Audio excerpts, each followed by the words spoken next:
call this Planning Commission meeting to order. Stand for the Pledge of Allegiance. Ready, begin.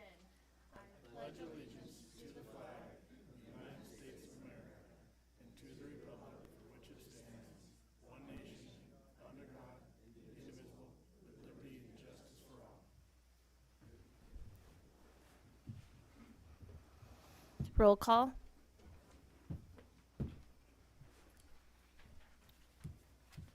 Commissioner Krushat, Here. let the record show that Commissioner Pahana has an excused absence. Commissioner Walker, Here. Vice Chair Garcia, Here. Chair Cure. Here.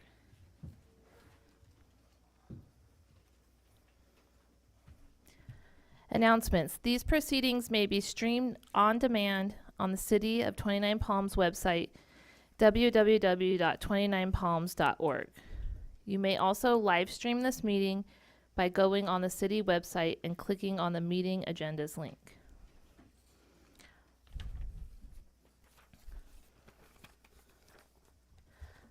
Public comments. This is the time for the public to address the Planning Commission on issues within the jurisdiction of the Commission that are not on this agenda. All comments are to be directed to the chair of the Commission and shall not consist of any personal attacks. Members of the public are expected to maintain a professional, courteous decorum during their comments. There is a time limitation of 3 minutes per person. If you haven't already done so, please fill out name and address slips and give them to the Planning Commission Secretary. The Planning Commission is prohibited by the Brown Act state law from taking action or discussing at length items not included on the printed agenda. Public comments on specific agenda items will be deferred until consideration of the time on the agenda. I'm going to open public comment. I have two here. Does anyone else have a non-agenda item public comment? No. Okay. Alex Barron.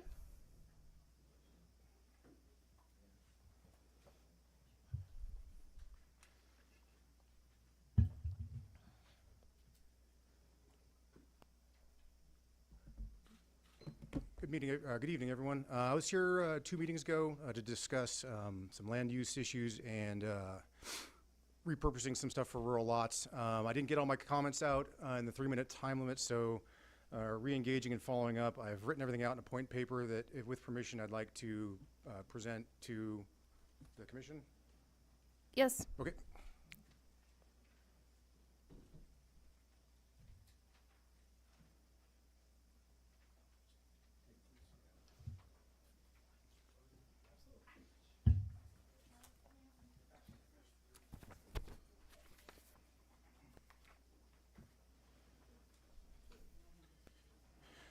In addition, I emailed this to Mr. Gardner directly and Mr. Krushat directly.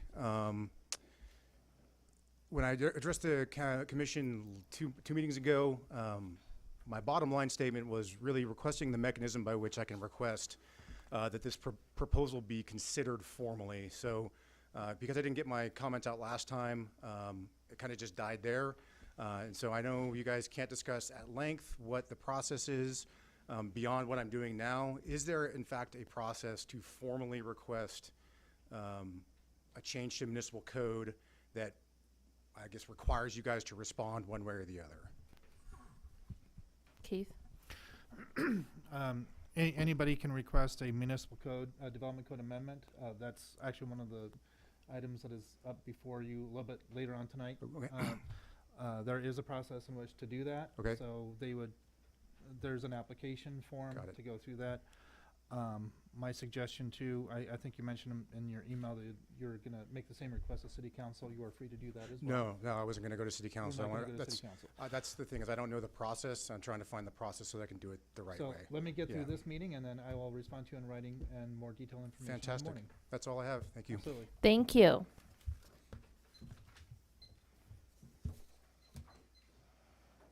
Jeff Johnson. The agenda item? So you check both, so I'll just note that and put it on for the agenda item. I can make it 3 minutes. It's okay. If it's on the agenda item, we'll wait for the agenda item. Thank you. Okay, any more comments that are not on the agenda item? Closing public comment. Commission comments and reports of meetings attended. Go ahead and start with you, Max. I haven't attended any meetings since our last meeting.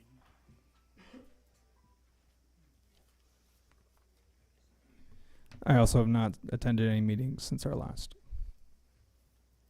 Since our last meeting, I have not attended any meetings. I'm reporting I have not attended meetings either. Moving to consent calendar. We have two consent calendars to approve, the meeting on January 20th and February 3rd. One, the January 20th was a regular meeting and February 3rd was a closed session. I'll make a motion, we accept the consent calendar as presented. I'll second. Vote. Commissioner Kushat, Aye. Commissioner Walker, Aye. Vice Chair Garcia, Aye. Chair Cure, Aye. approved. Items removed from consent calendar for discussion. We don't have any public hearings. It's the E-Group Solar Project. I'm going to start with Keith presentation. Thank you, Madam Chair. A little bit of background on this application. Currently, the city has a ban on solar fields through ordinance number 249, which was adopted a couple of decades ago, I believe. However, state law AB 205 allows solar farms that meet certain requirements to be reviewed and conditioned by the state instead of local jurisdictions. On May 23rd, 2023, the City Council directed city staff to process the solar field application proposed by E-Group Solar and to negotiate a community benefit package. The project, the entirety of the project is on 477 acres, and the solar project, the solar field itself is approximately 184 acres of the northern 241. I understand how confusing that will be, and I'll explain it here in a minute. The project is located north of 2 Mile Road. The developed portion is located north of Samarkand. It is east of Canyon Road and west of Knowles Road, and south of the city limits being here, which is also Amboy Road as a paper street. This project has several components to it, and I'll go over them in more detail here momentarily. You have General Plan Amendment 2301, 240001, rezoning 23001 and 240001, Development Code Amendment 23000016, Conditional Use Permit 23000009, Development Agreement 230001, and of course the environmental impact report. So it's much easier to show this on a graph than it is via text. So what you're seeing here is a project site and where each of these general plan amendments and all that is affecting. The request for general plan amendment and rezoning is the northern portion of the site, which is approximately 200 and something acres. The western 57 acres will remain undeveloped, but the entirety of this site will be designated E as in energy. In order to make up for the no net loss for SB 330, a portion of the southern half, approximately 60 acres, will be rezoned from 5 acre to RS 1 acre zoning with general plan amendment 24001 and rezoning 24001. The conditional use permit is the actual site plan and development plan. The EIR had mentioned 160,000 solar panels that may be reduced down to 132. These will be on ground-mounted solar panel racks. They are 6 to 10 feet off the ground at a fixed angle facing south. There is a transformer at the southern boundary, which is right down here, and then underground wiring to 2 Mile Road and then east to the existing Edison substation. The Development Code Amendment establishes the E zone along with development standards and allowable uses, and additionally establishes Section 141 pertaining to special conditions and findings for future solar projects that would qualify under AB 205 in the future. The development agreement, also known as a community benefit package, warrants some explanation. A typical development project, whether it be a commercial shopping center, residential subdivision, or an industrial building, would be required to dedicate certain infrastructure improvements and to pay a certain amount of development impact fees. However, since this is a solar project, it will neither generate additional sales nor property taxes nor generate traffic. Therefore, a community benefit package has been tentatively negotiated. So this has the blessing of City Council, the tentative blessing of City Council last year. The annual payments, as soon as the project starts construction, is about $105,000 per year. That escalates to, once they are up and running, to $120,000. 3 years after operation till the 5th year is $135,000, and in 5 years to the cessation of operations, assuming 30 years, is $150,000 per year. I've added these columns over here for the number of dollars per acre. Over the course of the project, it's approximately $5,445,000 over the life of the project, projected life of the project. In comparison to other jurisdictions, we have to need to compare this apples to apples. And I have the relevant policies and ordinances from other jurisdictions if the commission would like to see them. San Bernardino County, Riverside County, and Imperial County have set standards. San Bernardino County is $157 per acre per year for facilities larger than 15 acres. Riverside County is approximately $194.04. That's in 2026. There's a cost of living escalator in there. And Imperial County starts at $600, and that was effective in 2023, and that also has a CPI, a Consumer Price Index escalator. The E-Group Solar, again, going back to the prior chart, starts at $571 as soon as I start construction per acre, and once they get up and running, it's at $815 during operation. There has been one project that has completed the completed the process through AB 205. That was up in Fresno County. It was a rather large project, and again, I've got the background information on that. I can bring it up if the commission would like to see. If you do the math, it's approximately $21.06 per acre for that project. It's a much larger geographic project. Again, the City Council gave concurrence to city staff that the numbers in the community benefit package as written in the development agreement were acceptable for processing. For the environmental CEQA process, the notice of preparation of an environmental impact report was posted from February 20th, 2024 to March 29th, 2024. 2 EIR scoping meetings were conducted during this time. The environmental impact report was circulated from December 9th, 2025 to January the 22nd, 2026.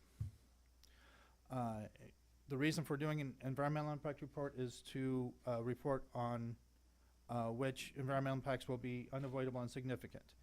The EIR concluded that one issue would be aesthetics that would be unavoidable and significant.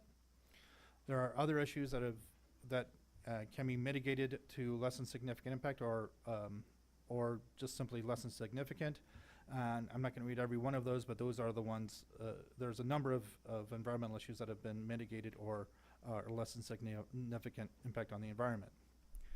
So before you is a resolution that the commission adopt the Planning Commission resolution number, whatever the number happens to be, recommending that the City Council certify the environmental impact report and adopt a statement of overriding considerations and adopt the general plan amendment, both general plan amendments, both rezonings, the development code amendment, the conditional use permit, and the development agreement.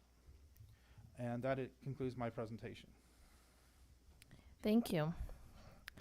Okay, I would like to, next before we go to the Planning Commission comments, to have the applicant present their presentation.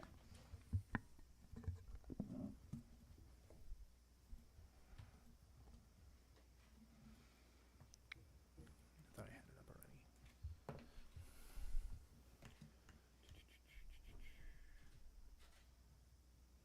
Bear with me, I had it.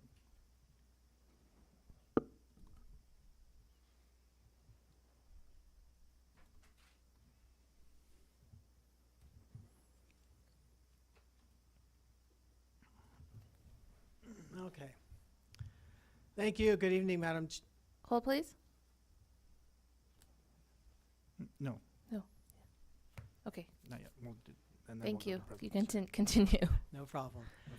Good evening, Madam Chair, Commissioners. My name is Robert Smith. I'm with K&L Gates, representing the applicant team here tonight. First, I'd like to thank city staff.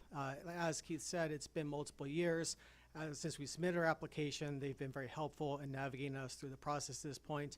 I'd like to thank the Commission for their consideration tonight. So Keith went through the basics, and I'm going to just speak to a couple of issues that we know have been of particular interest. But I would note that we have the entire applicant team here today, including subject matter experts, including those that prepared a number of the technical reports that were part of the EIR that can answer specific questions. First, considering the public benefits package, it provided a total of $5.445 million over the life of the project for the city. As Mr. Gardner said, it was reviewed by City Council and got their conditional approval when it was presented earlier last year. To note, this was also a process that was reviewed by the city based upon a third-party independent analysis by Larry Cosmon and Associates that took a look at neighboring jurisdictions, most of which were already on Mr. Gardner's previous slide. But to note here, overall, if you look at it per acre per year, it gets $739 per acre to the city. The Darden Solar Project, which was mentioned, which is that one in Fresno County, which is a much larger project, but it's also the first one that got approval from the California Energy Commission through the AB 205 process. That got $22 per acre. The total amount of the package that was approved by the CEC was $2 million, as opposed to 5.4 that's been proposed for this project. Also to note, that one is that one's only over a 10-year time frame, so not considered over the entire life of the project. And the benefits that went to that for that project, none of that, not one dime, went to the city. It went through a number of community benefit organizations that were negotiated by the developer and the CEC independently of the city. Also to note, this also includes $15,000 in seed money for a local Boys and Girls Club, as well as a specific line item in addition to the general amount that would go to the city. Pursuant to City Council direction last year, the City Council requested that we put that in the City Council's general fund as opposed to doing specific line items. So basically that would be left to the discretion of the city as to how to spend that annual revenue from year to year. I know there's been a number of questions about the AB 205 process, and I want to reiterate what we've told City Council and the public throughout. We do not want to use the AB 205 process. E-Group has been working on this project for almost 4 years, including with city staff for the last 2. The main reason for that is that E-Group wants to be a good partner for the city. And so as a result, we're going through this instead of about a dozen renewable energy developers that have circumvented the city process entirely and sought approval through the CEC or the California Energy Commission. But that being said, that is an option that still remains available. One question is whether or not the project qualifies to be considered under AB 205. The main requirement is you need to have a renewable energy project that's over 50 megawatts. The way that's evaluated by the CEC is what's called generating capacity. In other words, what is the overall amount of energy that can be generated by either wind or the solar panels. In this case, we have 130,000 approximately solar panels with a wattage of 395 watts per solar panel. That equates to 51.35 megawatts. So certainly we could meet those requirements if we did decide to go to the CEC. Some of the public comments noted that if you look at the inverters, that actually is less if you calculate those inverters. And that's correct. Inverters don't generate energy. They actually convert energy from DC to AC wattage.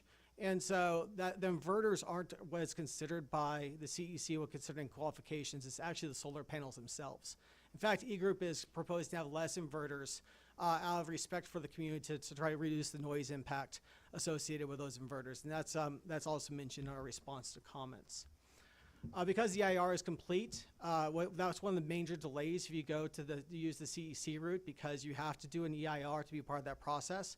But because we've already gotten EIR, at least a draft EIR that's significantly complete, we approximate, based on other projects we have going through the CEC right now, it would take approximately a year to complete that approval process. Once the EIR is complete and the application is considered complete by the CEC, they must act within 270 days. There's also shorter timeframes for litigation associated with AB 205 projects. As I mentioned before, there's no obligation that the community benefits package goes to the city itself. In fact, the Darden project, that was the case. Certainly, the city has a stake in it, and that they can submit comments for CEC consideration prior to approval of a community benefits package. But the city does not get a sign off on what the CEC ultimately concludes.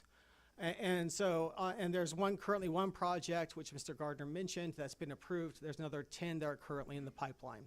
One was withdrawn. Another one was denied for not having properly considered environmental benefits. But the vast majority of those are under consideration currently. We expect a number of them to be approved later this year by the CEC.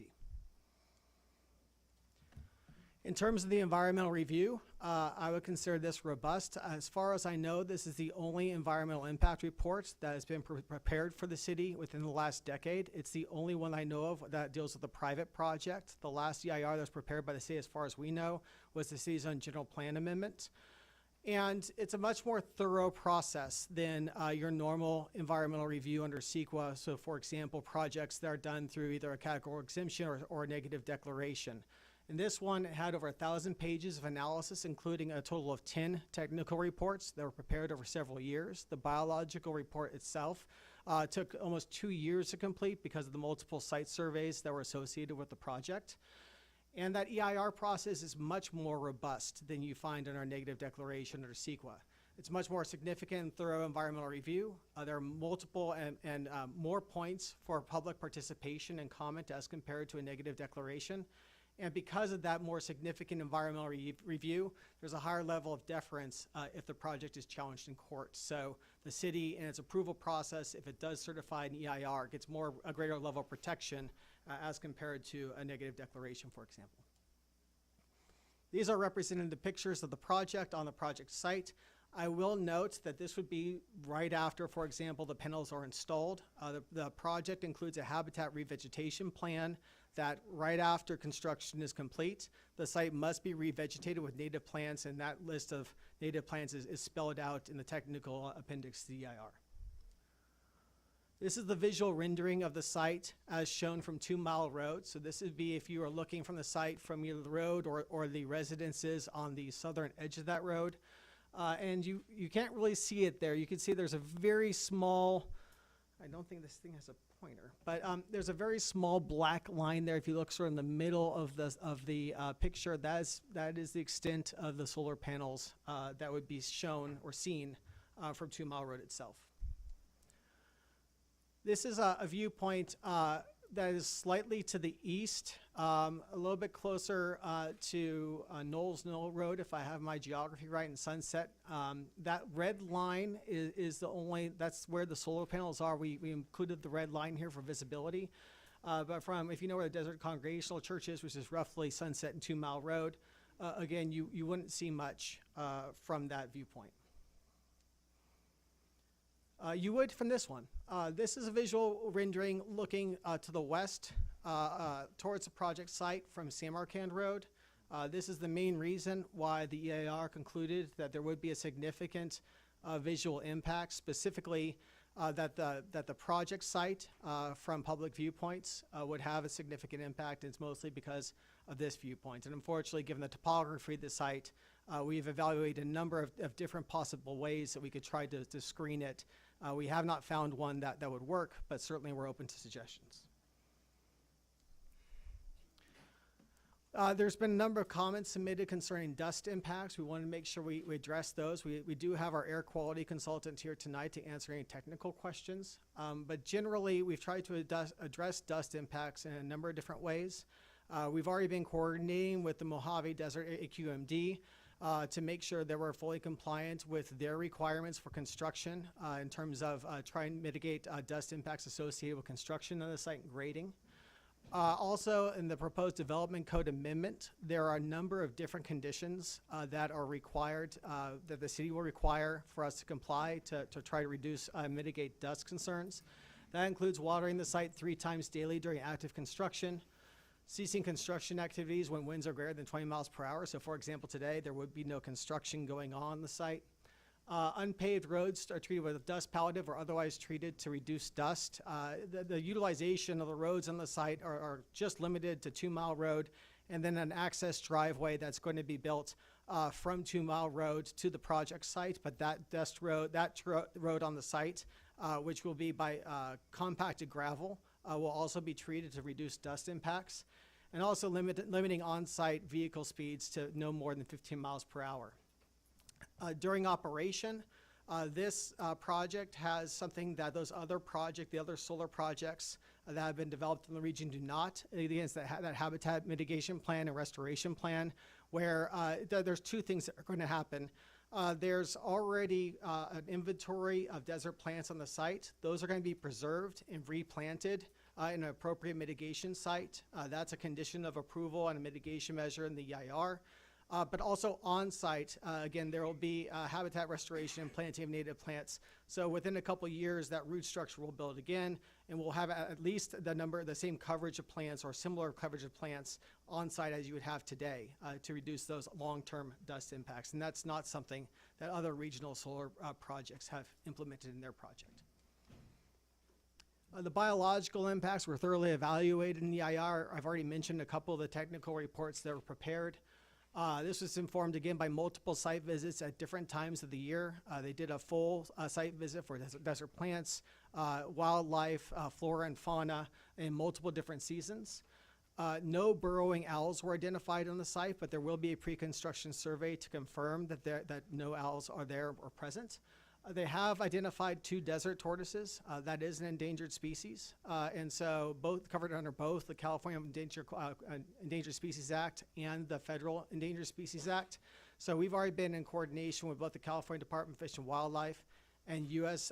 Fish and Wildlife, which both require that we get an incidental take permit. That application has already been filed with CDFW, and we're already in process of getting that acquired. And so what that means is that first, there are specific requirements for relocating those desert tortoises, but also that we have mitigation. We identify a mitigation site, and we do that at a certain mitigation ratio. And so that's a minimum of 1-to-1, but the final ratio that'll be approved will be approved by CDFW.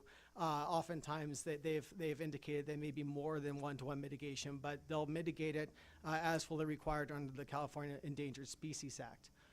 And so that biological survey, that application, which is actually included in our responses to comments, identifies the criteria that you use for mitigation, the impact analysis, and the proposed standards for identifying that mitigation site. So we're currently actually working actively with California Department of Fish and Wildlife to identify a site. There is one public comment that was received that asks about, can we just mitigate, say, like next door or near the project site? That was actually our preferred alternative, because we thought there was some suitable desert habitat. We were willing to buy a site next door to have that mitigation. CDFW actually didn't like that alternative. They preferred this particular site is not within the critical habitat for desert tortoise. So they want a site that actually is close, either adjacent to or within identified critical habitats. So we're working with CDFW on that. And with that, I'm happy to answer any questions from the commissioners. And again, we have our environmental team and others that can assist with any technical questions. Thank you very much for your consideration. Thank you. Just want to let you know, too, we also have a member of our legal team and a member of our CEQA consulting team here as well. Thank you. So we'll go ahead and bring it up to the commission for any questions for staff and the applicant. Okay.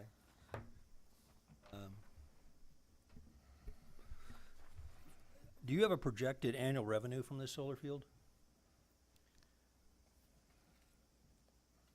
No, not right now, and there's 2 reasons for that. One is the question about the overall mitigation costs. Are you asking about what the net would be or gross? Well, what I'm saying is, you have to go out for funding, and I'm sure you did a business plan. You said the projected revenue for this field will be, and I understand, wholesale prices of electricity, that changes, but That's difficult to be able to predict publicly because we're still working through the process Okay. of getting our offtake agreement. And, we have to go out to market and come to an agreement on somebody's going to purchase the energy. And so that'll depend on how much Okay. revenue is actually generated. And unfortunately, right now, we don't have that in place. Well, can I share with you some numbers that I did on research? Okay?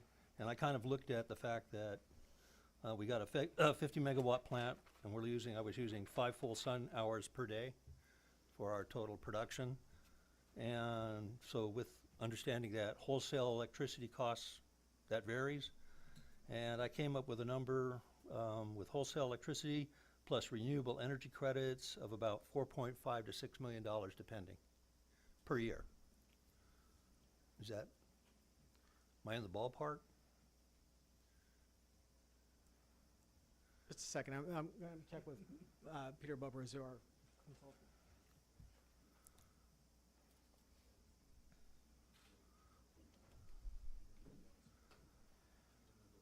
I mean, the energy market is pretty volatile right now. Yes. And so it'd be difficult for us to commit publicly on a price. And I would also say that that price is also gross as opposed to Right. the actual construction costs, which are significant. For example, our mitigation costs alone for CDFW may be a couple $1 million. Okay. What are your estimated construction costs for this site? Approximately $65 million. Yeah, 65 million. Okay. I was a little under. I said 60. But the numbers, when I divide revenue by just to get when's the return on investment, I get over 12 years. That's kind of excessive for a project, right? Usually you want a return on investment within 7 to 8. I mean, I'm not sure that I could comment today on our ROI, given that, again, that'll be very significantly dependent upon our Okay. off-taker and our contract. I would say that E-Group is committed to the project. I mean, they consider it to be for an operational lifespan of 35 Yeah. years. And so I'm not sure we've got a financial projection that I think would be accurate without that off-take agreement set. Okay, okay. Well, the reason why I ask those questions is my concern is coming up with the community benefits package.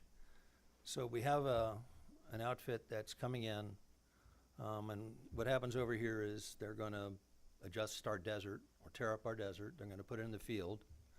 They're going to get in a revenue around 4.5 million to 6 million, and we're going to get $100,000 a year. And I try to translate that, and for me that's like 538 feet of improved road. Okay, and the $5.4 million, that's over 30 years, so that's $186,000 a year. Okay, that's like 1% of our budget. Okay, so that's where my concern is. Are we getting?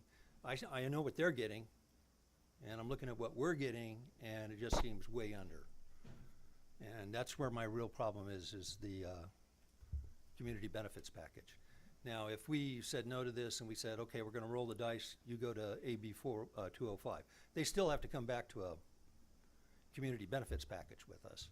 And how much input we have, that depends, okay? You're saying there's some people are saying, yo, you get no input into that, and I don't know if that's entirely true.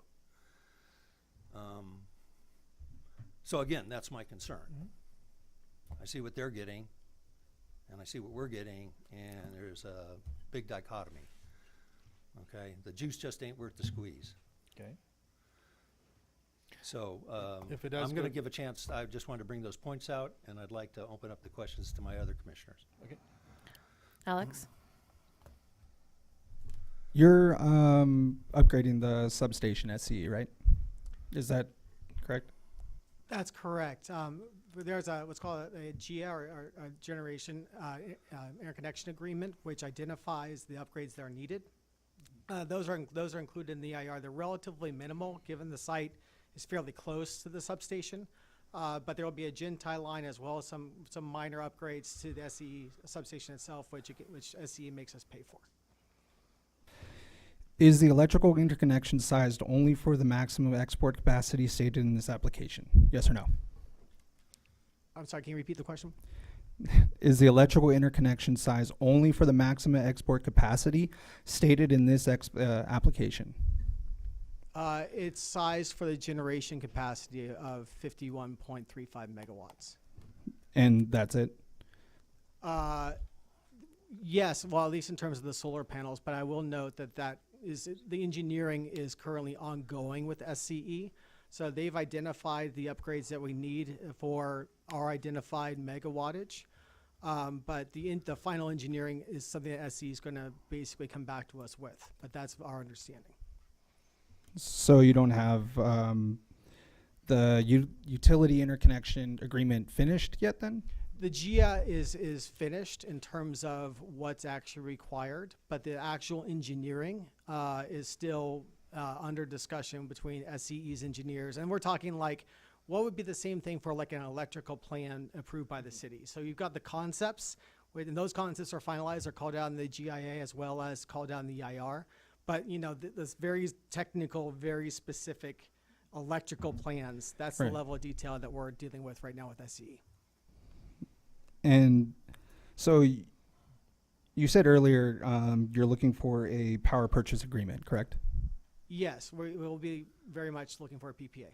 So you'll be finding outsourced, like independent companies to be giving also this electricity to as well, correct? It can go through SCE generally. Our hope would be that to be identifying a particular off-taker. Okay. I'm good for now. Max?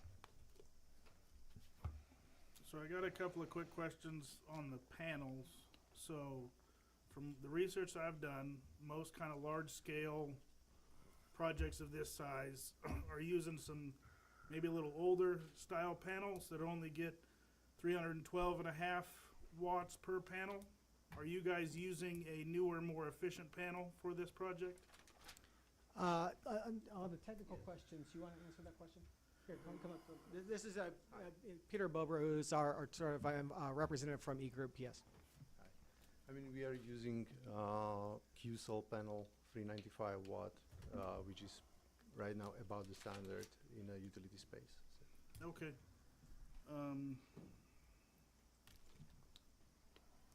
That's all I have for the developer right now. I have some more questions for staff. You want to ask those now? Yeah. Great. So, for Fresno, did the city approve the project, or did they just, the developer just go straight through AB 205 and the state? I don't know I don't know if, honestly, I don't know if it started with the county or the city to begin with. We know that the CEC ultimately approved it, so whether they went straight there or went to the city first, I don't know. So for the community benefits package, Fresno didn't really get to negotiate a benefits package for the city of Fresno. The developer went and negotiated with the state, said this is what we're willing to do, and that was it, correct? That sounds correct, but I don't know the exact details. One, 'cause this is more kind of a legal, if the city says no to this and the developer goes through the state, does the city have any say besides saying we'd like this development package or this benefit package? Does the city have any recourse to say, no, we don't like what the developer is now offering us and we don't want to do it? There would be an ability to provide input, but the developer and the state don't have to take that input, and there'd be no ability, no recourse to challenge that determination. So basically, if we were to say no, we drastically limit our influences to what the city gets out of this project. That's all I've got for right now. I'm going to begin with staff questions, but it may be also applicant related. I have a few categories. One is in regards to the dust and grading, and I know that it's been very outlined with the construction. One thing is about if the wind is a certain speed, I think it was 15 miles per hour, right? 20 miles per hour. 20, okay, 20 miles per hour. Then there's no construction, but that doesn't actually change the fact that there's dust blowing if there's been grading done. So I'm trying to get a little bit deeper level of if there's additional dust control measures in those factors, as well as like long-term factors after construction is completed. I will go ahead and defer that to the applicant to talk about the daily operations. So there's a number of normal conditions of approval AQMD does. So for example, watering the site, which reduces the amount of fugitive dust, covering of stockpiles or any any loose soils prior to the cessation of construction activity each day, and I think that those are the main ones on maintenance. But I'll ask our air quality expert if we have any other AQMD conditions that you'd like to mention?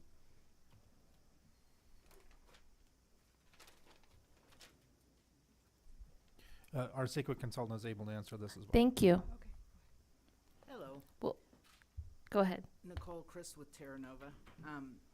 The MDAQMD permitting requires that watering continue during so because it's windy, the other measures don't stop. There are also provisions for inactivity that watering may not be sufficient and chemical stabilization needs to occur. That's the green patches you've seen on long-term construction sites. And they also have to implement track-out devices that put gravel on the ground so that the trucks don't track the dirt and wash off their tires when they leave the site. That's all part of the permitting process that AQMD will require.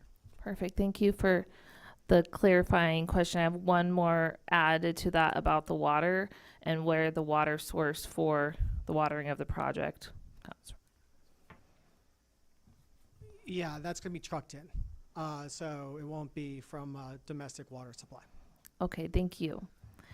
And then in terms of the comments that came in with the inverter math at the 38 megawatt output, I know that you've spoken to that. I also want to hear from staff specifically, the concern or in these comments is about it not generating the 50 megawatts, therefore not being able to opt in for AB 205 certification. So I just want to put on the record of that is exactly stating that it meets the eligibility for the AB 205. Yeah, we have no reason to doubt the applicant's numbers. Okay. Jessica, just so you know, I asked an electrical engineer at work and the energy manager for the base. I gave them the number of panels and the estimated wattage of the panels and asked them how much that system would generate. It's roughly what, 51. 51.3, Yeah. The 51. Perfect. That is what they both told. Great. Thank you. I just want to make sure anything else before, or I'm going to bring it after.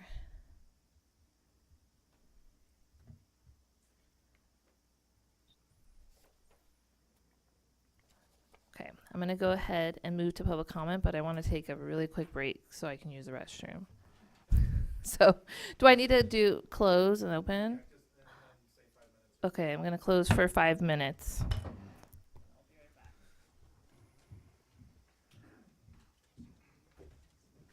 be fine as long as they don't stand up. I don't need to pee until I get to where I'm going. I get out of the car, I need to pee. Problem is I have to go with the worst. You know, if it wasn't for AB 205, we'd be having a beer right now. The only reason we're here is because of AB 205.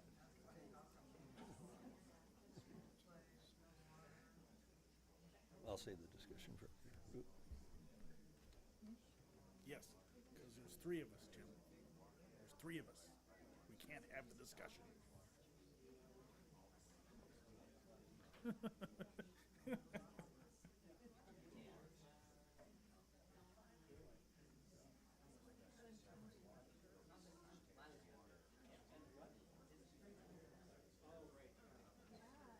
I can't hear what you're saying anyway, so it doesn't-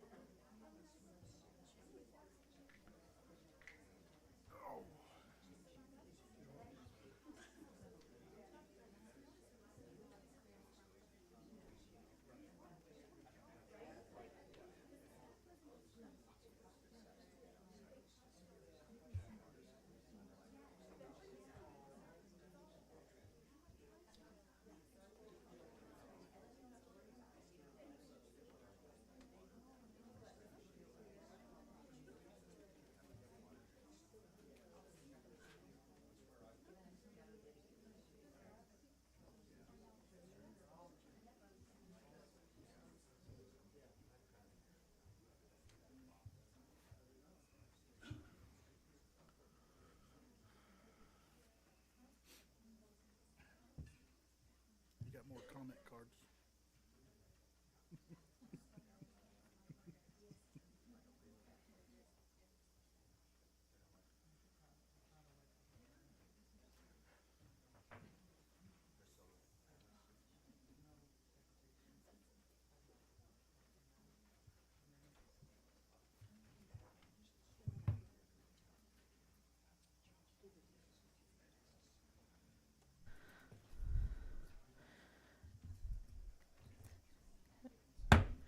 Opening the meeting back up. Thanks for that break. It's very needed. I know it was shorter than 5 minutes, so if you're outside.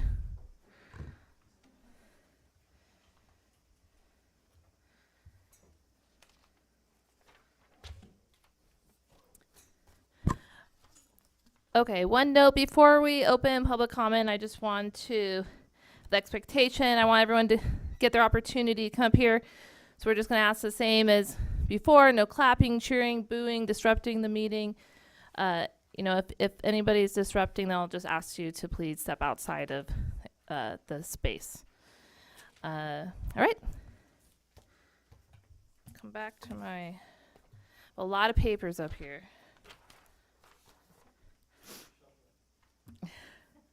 Okay, so we're going to go ahead and open public comment on the E-Group Solar Project. And for the record, we received some written comments, 4 opposed and 1 in favor. And so all of those have been provided to the commission as part of our packet and here, and I've read them all. One of the letters, I know the person is also here to speak in person.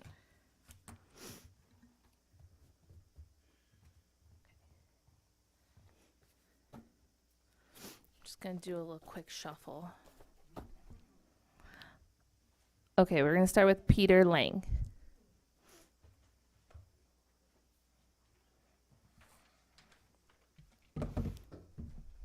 Good evening, commissioners. First off, I would say shut down this big ugly plan. Thank you for your time and for your work you do to protect the community. My name is Peter Lang.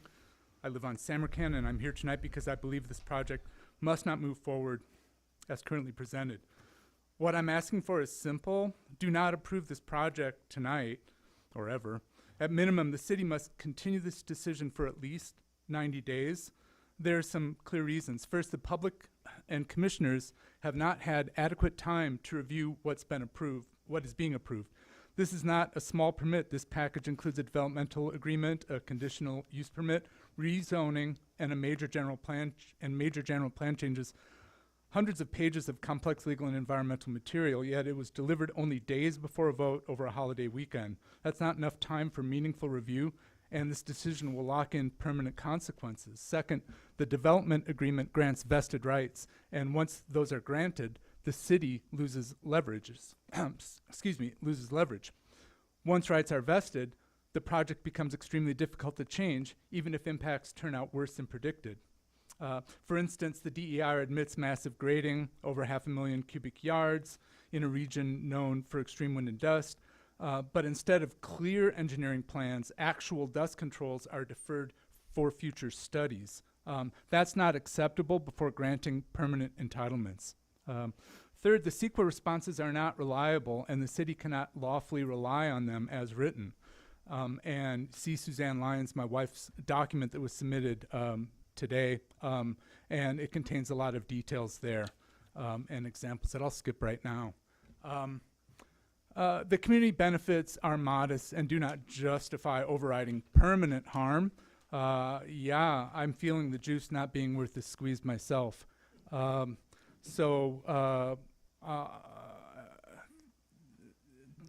move on to my next topic. Finally, the applicant's capacity and accountability are unclear. E-Group is a small foreign firm with no verified track record.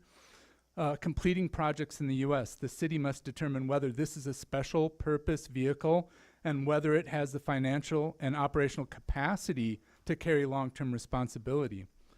So, commissioners, this decision will reshape our landscape permanently. The city should not approve a project of this scale with unresolved questions, inadequate responses, and a rushed timeline. I respectfully urge you to continue this hearing, slow down, demand complete answers, protect 29 Palms. Thank you.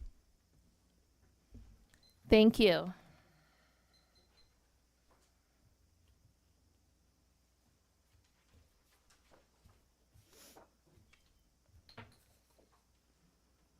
Aiden Marshall.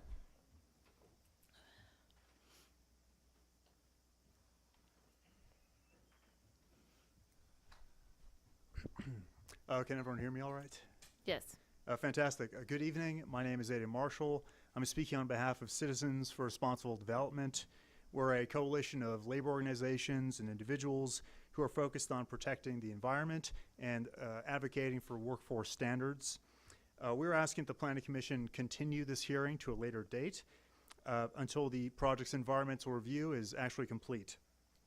Tonight's hearing is premature. The Planning Commission is being asked to recommend certification of a final environmental impact report when it in fact has not yet been prepared. The staff report confirms that the city has not prepared responses to the 47 comment letters that it received on the draft EIR, and mitigation measures and project alternatives are still being considered.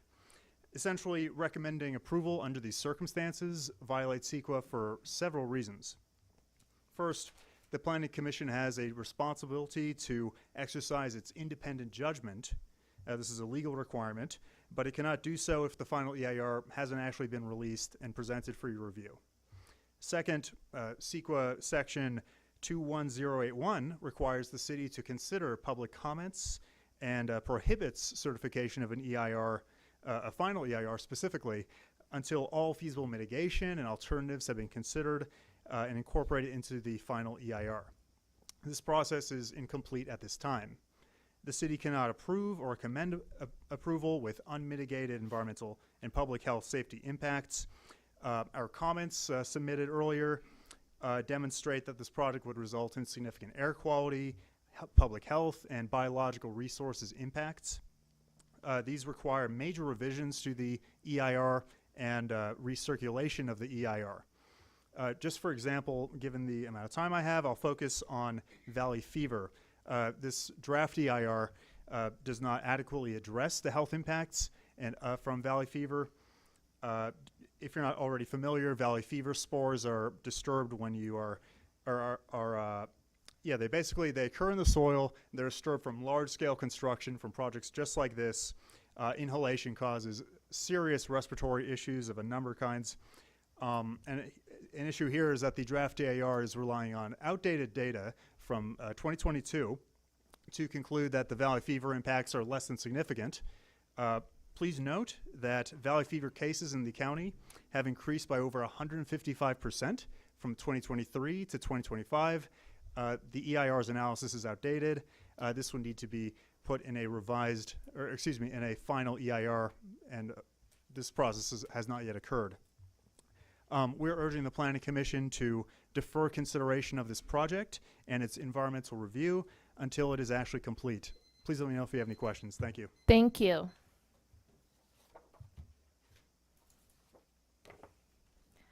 Pat Flanagan.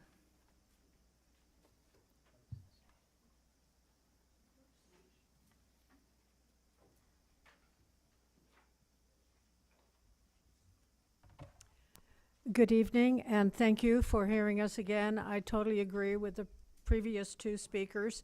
And I would, for one thing, I will take issue with the fact that they're doing massive grading and then they say they will do habitat revegetation. I have been following these projects now since 2014 with the first solar project went in, and I've been breathing the dust from that project, which is in Joshua Tree, since that time. They're not going to be able to re-veg.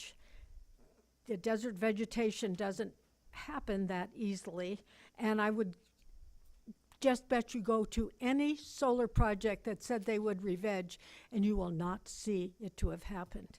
So that doesn't work. They definitely do not want to go with AB 205 because their 50 megawatts, according to what I bet my research shows, isn't going to be enough, because in the context of the California Energy Commission opt-in certification program in Title 20, Section 1876, production, specifically generating capacity, typically refers to the AC power from the inverters delivered to the grid, in which case they only have 38 megawatts. So they don't have enough, plus their project does not have energy storage, and that is a requirement. So that's also a problem.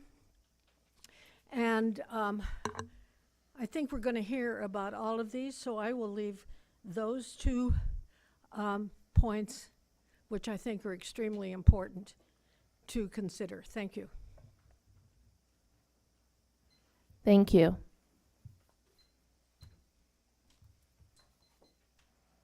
Russ Khan.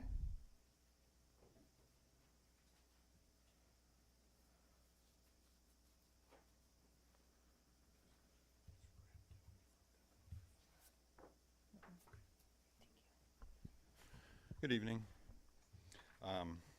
Less than 2 months ago, on December 19, 2025, the California Energy Commission unanimously denied the Fountain Wind project to be built in Shasta County.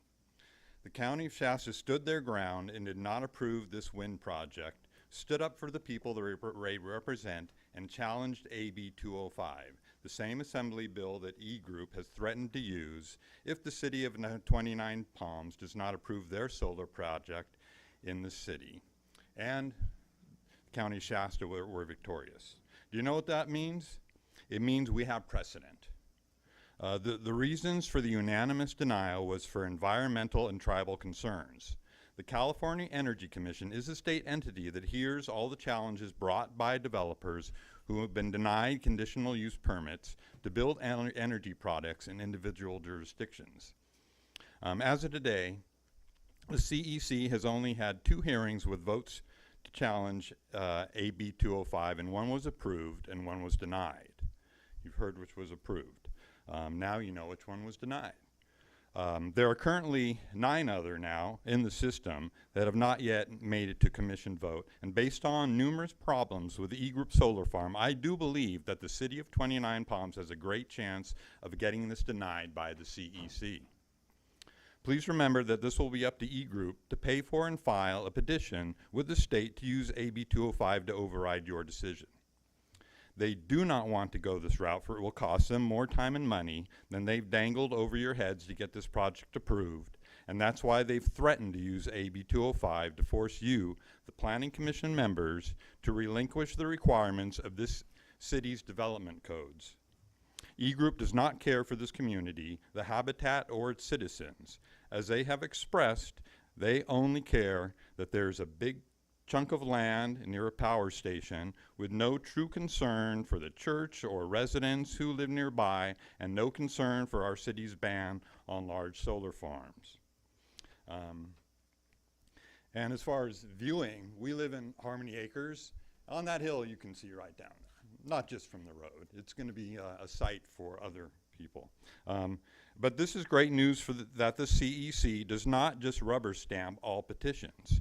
Something now that E-Group definitely has to worry about. So I ask you, planning commissioners, to please uphold and stand by our current development codes and deny approval for this ridiculously large solar farm that would do much more harm to our citizens and our city. And if you do approve this project, what kind of precedent are you sending for future developers that they can just walk all over the city of 29 Palms? What kind of backbone does our city have if our Thank representatives you. won't abide by their own development codes? Thank you. Thank you.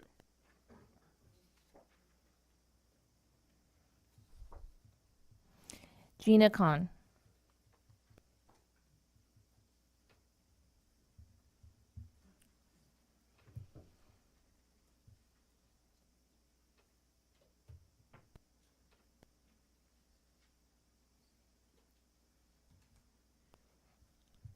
Good evening, Commissioners. My name is Gina Cohn.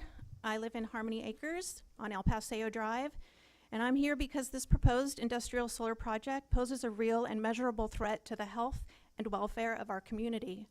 Valley fever is not theoretical, it is not rare, and it is not harmless.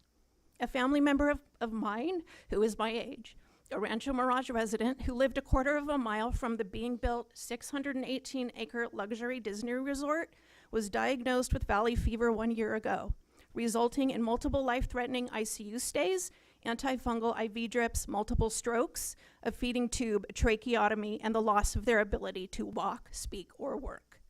Their future is still uncertain, and they still are bedridden in a rehabilitation center in the low desert. For many healthy people, valley fever can be mild, but for seniors and immunocompromised individuals, it can be severe, disabling, or fatal. Valley fever is caused by a soil-dwelling fungus. When desert soil is scraped, graded, or disturbed, especially in windy conditions, spores become airborne and can be inhaled. Large-scale ground disturbance dramatically increases that risk. At the same time, valley fever cases are surging across California. In 2024, there were nearly 12,500 reported infections, a record high. In San Bernardino County, the cases have risen sharply in 2025 compared to previous years. This is not the time to introduce massive soil disturbance into a residential area. 29 Palms has a long history as a place of healing. In the 20s and 30s, veterans suffering from mustard gas exposure and people battling tuberculosis moved here specifically because of our dry, restorative air. Our desert climate was seen as medicine for damaged lungs. We should not now become a place that increases respiratory risk.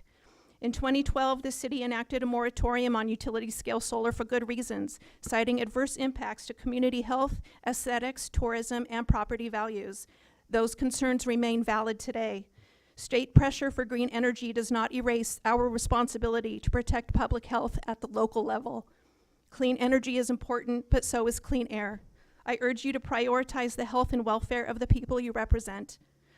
Once spores are airborne, they cannot be recalled. Once someone is infected, the consequences can last a lifetime. Please do not approve this project. Thank you.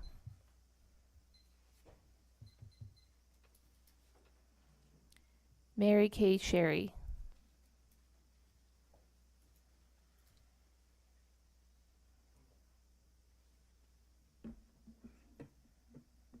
Thank you, Commissioners. I appreciate the job that you have and that you do, because I know you all have full-time jobs.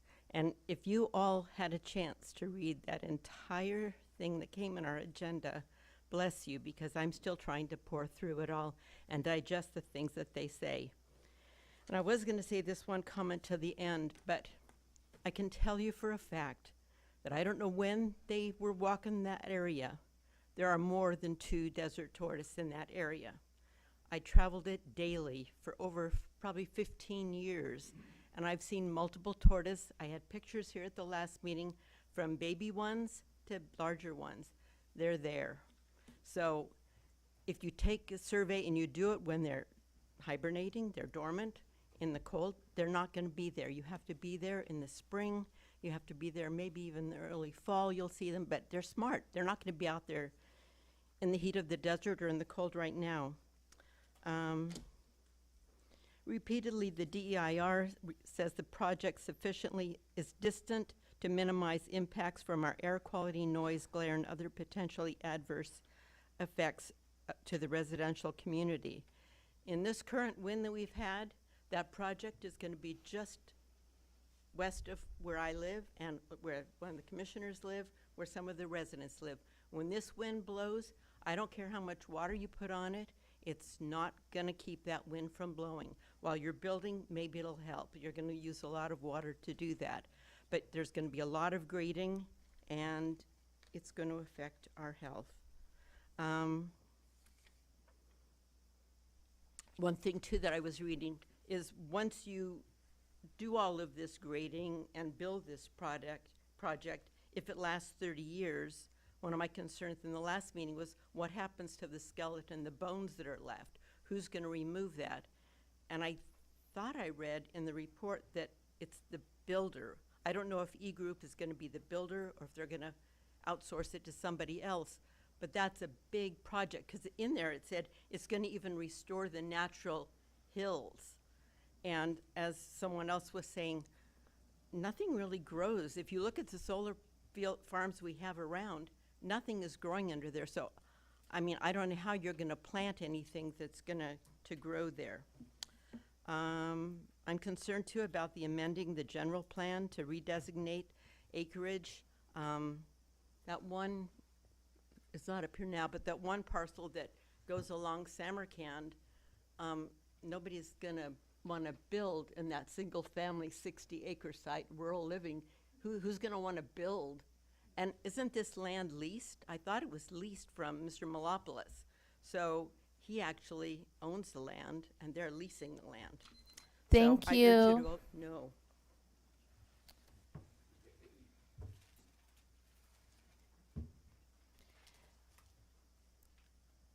David Fick.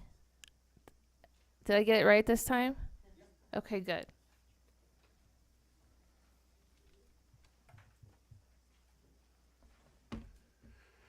Good evening, Commissioners. David Fick here, 40-year resident of Joshua Tree, 20 years MBCA board member, 3 years on the Joshua Basin Water District as of now, 7 years Joshua Tree MAC head of land use, and 7 years the CMC COC bond watcher, I guess you call it, charter member, by the way, 9 years on there.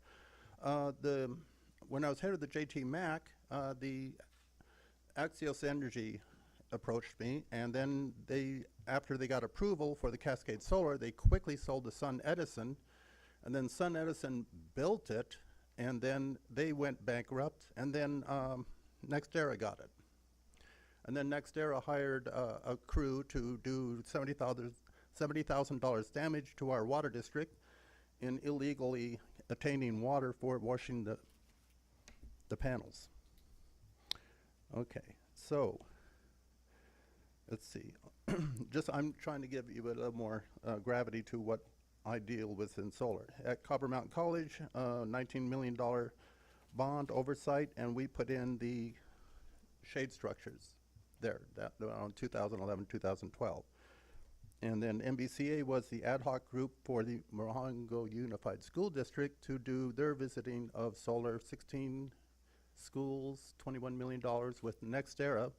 They were the best bid, but you know, I don't like NextEra because on the JT Solar project, which we had an ad hoc litigation against, that was between 2015 and 2017. That was the former JT Airport, and it was 110 acres, and the main driver on that was what's called a PPA, a power purchase agreement. That's what leads these projects, and I just heard they don't have a power purchase agreement. That's kind of a sketchy situation for going forward. I'd also like to point out you really should keep your ban because 29 Palms is downwind of this project. And of course, according to the BLM, you're supposed to have 5,000 gallons of water per acre per day for subduing the dust. And even that's marginal. That's 5,000 gallons per acre per day. I really don't believe their 50 megawatt attainment to have the AB 205 go forward. From what we can figure, they'll be lucky to get 40 megawatts out of this project. There are comparable projects. The Cascade Solar is 24 megawatts at 150 acres. And I don't know if they're doing still panels or if they're having single axis panels. But generally, the figure is 5 acres per megawatt, which puts them at 36 or so. And even if they did 240, it'd still be at less than 50. Thank you. Thank you.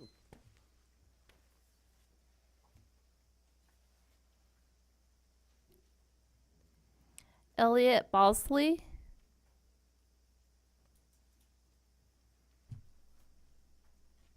Hello, good evening. I've heard a lot of talk about this AB 205 as the Plan B to circumvent the city's wishes. Starting with their original presentation, they mentioned it 2 years ago. And they say it's Plan B and they don't want to do it. But then why do they keep bringing it up over and over again? It's a threat. They're trying to intimidate this city into capitulating because they know that we don't want this project here. And this AB 205 threat is a hoax because they know it's not going to qualify. It can't qualify for AB 205 because it doesn't generate the minimum 50 megawatts. This is going to generate 51 megawatts of AC power, I'm sorry, of DC power coming off the panels, and 38 megawatts of AC power. Those numbers are not disputed. The question is which number is used by the CEC for their measurement.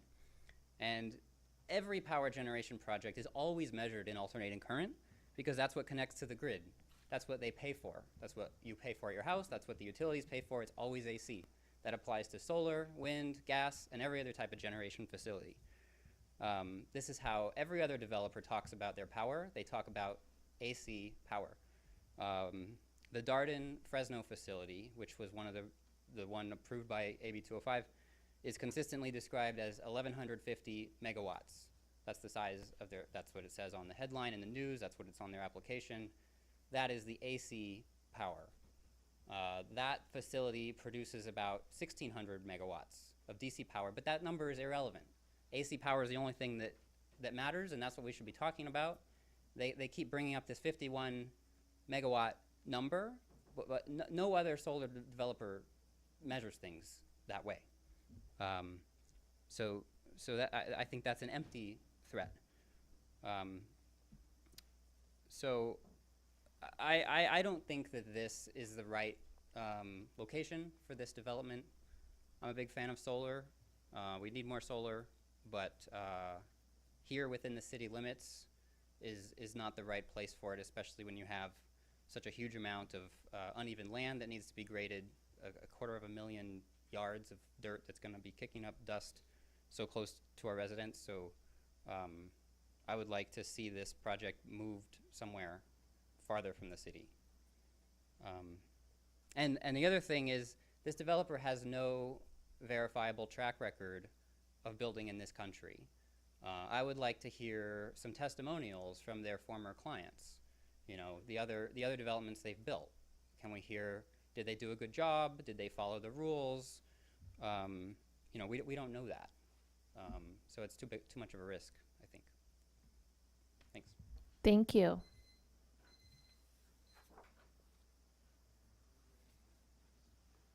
Jeff Johnson.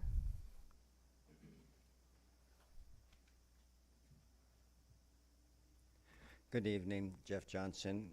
Thank you. I live just east of the proposed project in the Chocolate Drop area. When I walk along Samarkand Drive west of Sunrise, it's very clear to me that the terrain of this proposed project is not right for a very large solar field. It is quite a sizable watershed held together and secured by roots of all the plants. It is difficult to imagine the volume of earth grading necessary to accommodate a solar field of any size, especially as large as this proposal. I wonder if the developers understand how at times water floods and moves tons of soil, especially on these slopes. Just because the developers purchased the land, it doesn't mean our city should breach our ordinance, which was set in place to ensure the quality of these spaces within our city limits.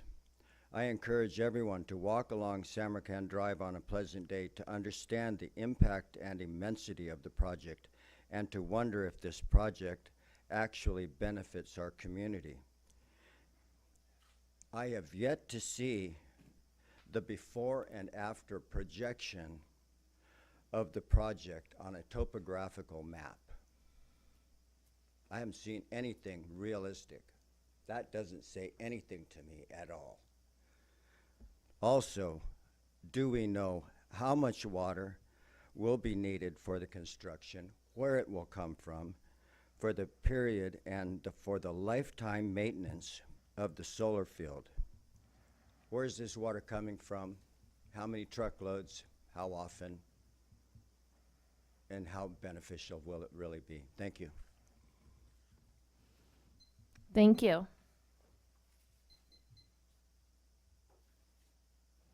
Gretchen Grunt.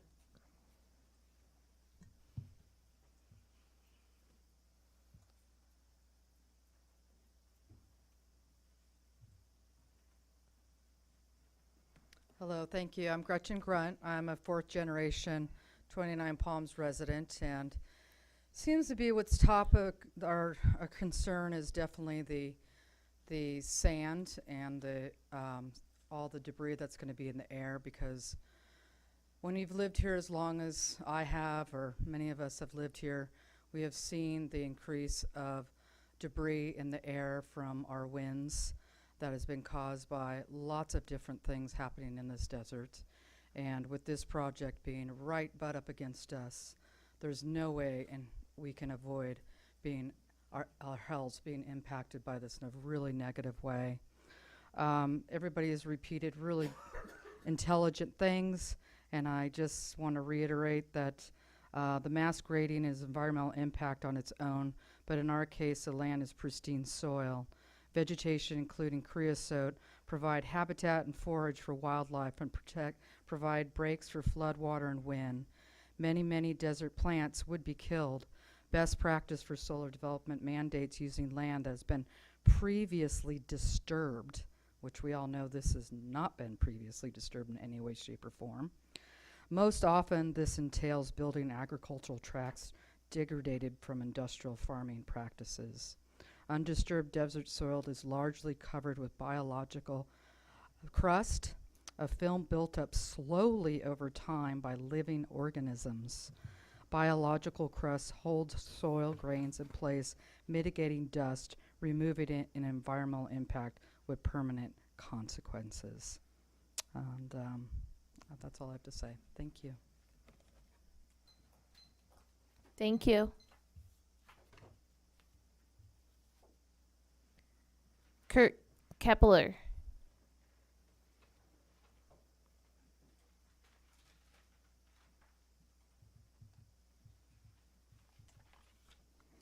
Thank you, commissioners.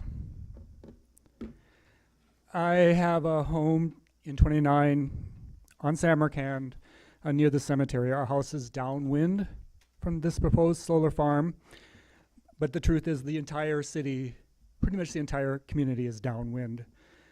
I support solar power if it is responsibly planned and situated, but this proposed location couldn't be more unsuitable for a large solar farm. Solar farms are almost always located on flat terrain, and for good reason. It minimizes the amount of soil disruption and maximizes sun exposure. The site for this project is made up of desert hills and washes with numerous rocky outcroppings. It will require large sections of the desert to be bulldozed flat and graded. This is according to the developer's own planning documents. It's called mass grading and would result in a removal of vegetation and desert crust, as mentioned, that hold the earth in place. We don't know with any certainty what the fallout will be, but anyone who has experienced windstorms we have out here knows that this will likely expose the entire city to ongoing dust storms with all the negative health and quality of life effects that those brings. Those creosotes that they're talking about relocating, that's not something you just dig up and move to another place. Those take hundreds of years sometimes to grow, and the root systems are very extensive. It's not just a matter of just shifting them around. The natural beauty of the desert is one of the main reasons we chose to have a home out here, and is one of the main reasons people choose to visit our community, stay in our lodgings, dine in our restaurants, and shop in our stores. According to the project's own environmental impact report, there will be significant and unavoidable aesthetic consequences arising out of this project that will permanently alter the desert landscape and natural beauty. We urge you to take a step back and err on the side of caution. And as someone else mentioned, I would encourage us, before even considering to approve this project, that we take a field trip to that site and see firsthand how ill-advised the location is for an industrial scale project like that. It is not flat, it is rolling terrain, it's filled with creosote. They would have to scrape it clean to make it work. It's not worth ripping up our desert for this. The project developers have been using AB 25 as a threat throughout this process, threatening to bypass the city if we stick with the solar ban and appeal to the state. But there's no guarantee that the project would be approved by the state. The state has its own rigorous requirements and would also demand that the developers offer a community benefits package. With that, I just plead with you, we need, if nothing else, more time and a continuance to consider this more carefully. There's too much at stake. Thank you. Thank you.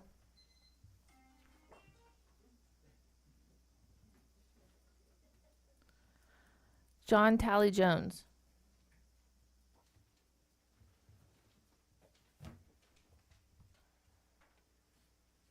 Good evening, John Tally Jones, resident. The City of 29 Palms Development Code, Section 19.18.030, prohibits solar energy facilities within city limits. This ban was put in place in 2012, and its goals are to protect desert vistas, property values, and quality of life. If this project were to go forward, it would be yet another example of the city ignoring its own guidance. We've seen this with the approval of the two-story STR at Sullivan and Pine Spring, which was explained as an oversight, as well as the approval of the Upland Resort, which has led to litigation against the city. Why have a development code or a general plan if its tenets are ignored? I request that the Planning Commission deny approval of this project at this time. Thank you for your time and consideration. Thank you.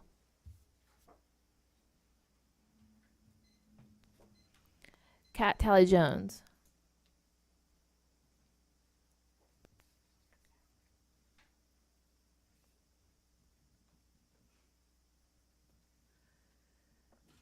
I respectfully ask the Planning Commission to vote against the zoning changes that would permit development of the E Group PS solar field. The city's own draft environmental impact report and staff report are clear. The aesthetic harm caused by this industrialization of our landscape is significant, with no feasible mitigation measures available to reduce the impact to a less than significant level. No fences, no landscaping will hide 184 acres of photovoltaic panels, inverters, and high voltage transmission lines. We will permanently impact this wide open space, which makes our community special. It is disingenuous to show the site from 2 Mile Road. It will be extremely visible from Highway 62 and Point South and from any of the slopes and hills in the city. Aesthetics is the first on the list of CEQA elements and is one of the most important in a desert community like 29 Palms. Impacts like noise and traffic will be unpleasant during construction, but the aesthetic impact, the sea of glass, will last for the 30+ years life of the project and beyond. Especially here in 29 Palms, aesthetics is not a luxury. Our scenery is the backbone of our local economy. People live here and tourists visit here because they love the desert's natural beauty. If we ruin that beauty, we hurt our property values and our tourism industry. I personally have a passion for solar power. One of the first things we did when we bought our house was to put solar panels on our roof, and we paid for those ourselves. If the city really has a passion for renewable energy, why not assist residents in obtaining state funding for rooftop solar and shade structures? There are many state and federal programs that could help this happen. The Planning Commission has the power and the duty to say no when a project hurts the public good. The reports are in, and the conclusion is obvious. This solar farm will cause permanent, serious damage to our landscape. I urge you to protect the long-term heart of our community instead of choosing short-term gain in what seems like a very paltry benefits package. Please deny this permit. Thank you.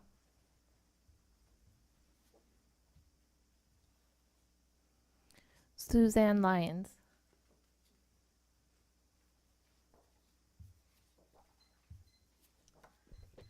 Good evening, commissioners. Thank you so much for your time, and thank you for reading such voluminous numbers of pages. It's a lot to ask. So everybody here has pretty much gone over the things that I find really, really important for us to consider at this moment in time, which is the day where you were asked to vote on whether to approve this project. So it really has been well covered, and I have spent a lot of time on the AB 205 matter myself. Project approval should not depend on whether AB 205 50 megawatts refers to DC, like the folks at the base I think probably meant, or whether it's the more standard AC. From everything I've read, generating capacity is a technical term. It refers to AC nameplate. There's a formula to calculate it based on the number of inverters and the power of each one. If you do that, you get 38 megawatts. So clearly, the plant does not meet the threshold. If you use the more alternative definition of generating capacity, which I don't see in the literature much, then if you multiply the number of panels times the power of each, you can come up with 51. But that's not the standard usage of the term generating capacity. So this is only important, it's only useful because to understand that AB 205 was never the cudgel that we had to accept, as we were told initially by E-Group in that May 17, 2023 letter, that if you did not cooperate, they would seek approval through AB 205.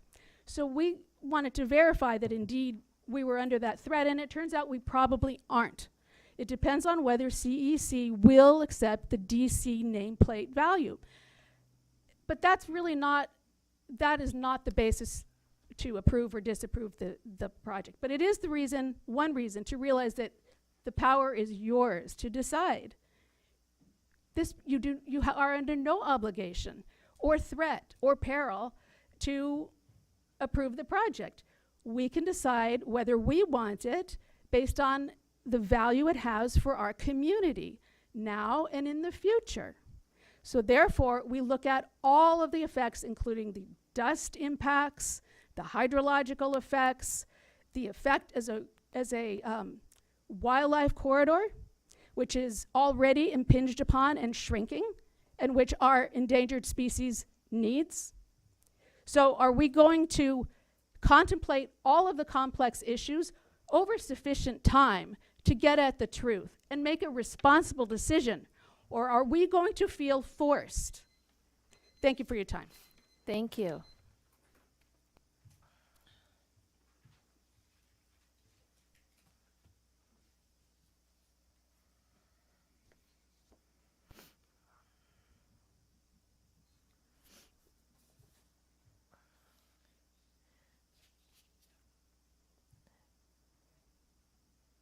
Perry Ford.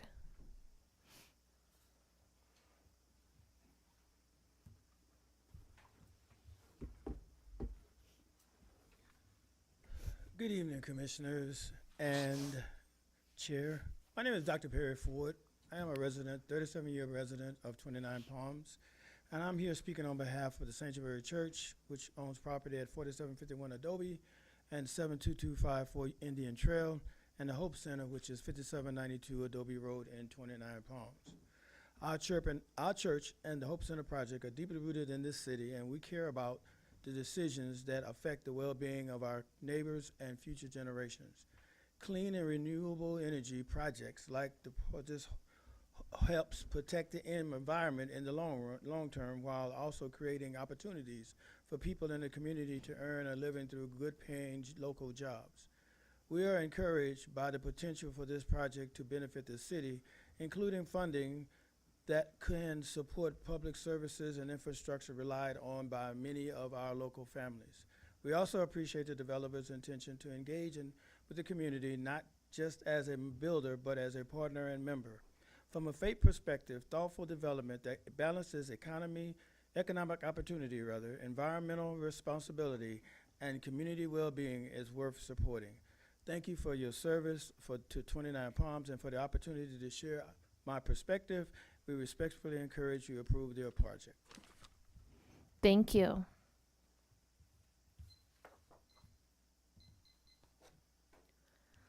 Sylvester Cullum.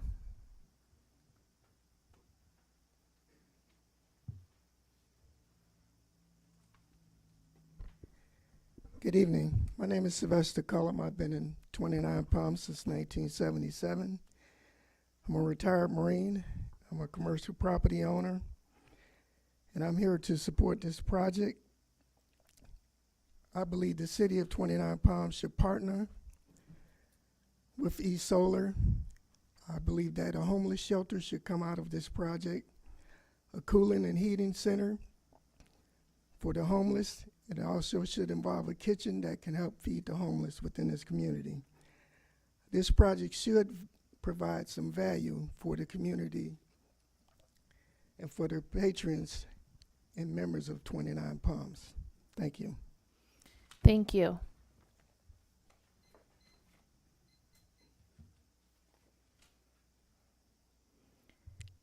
Dane Austin.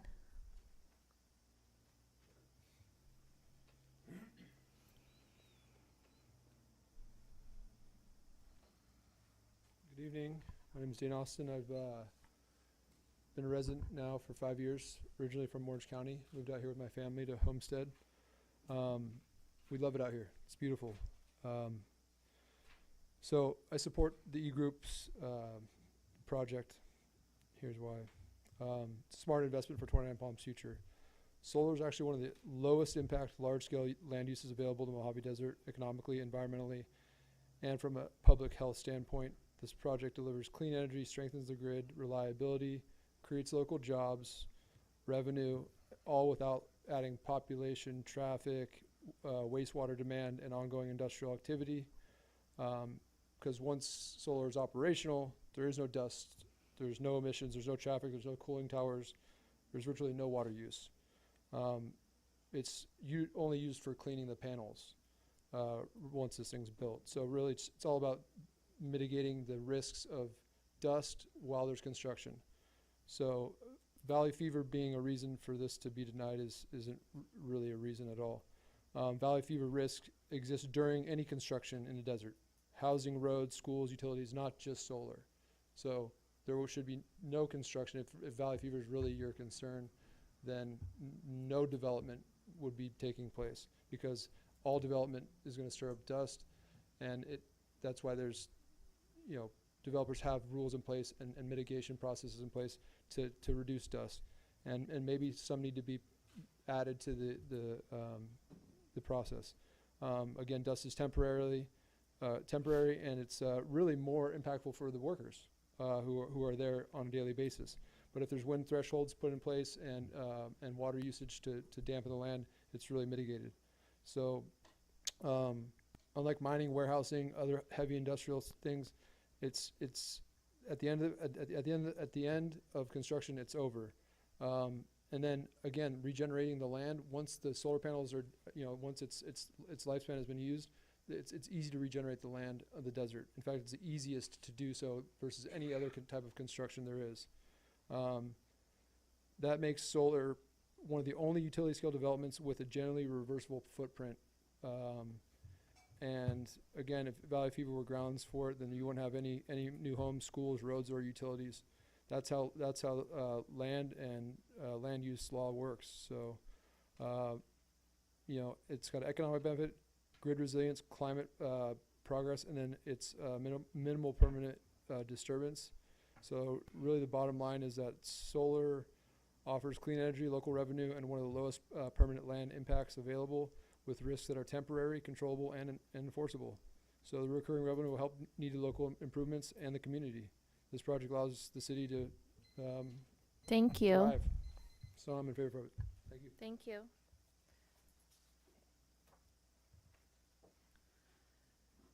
George Malopoulos.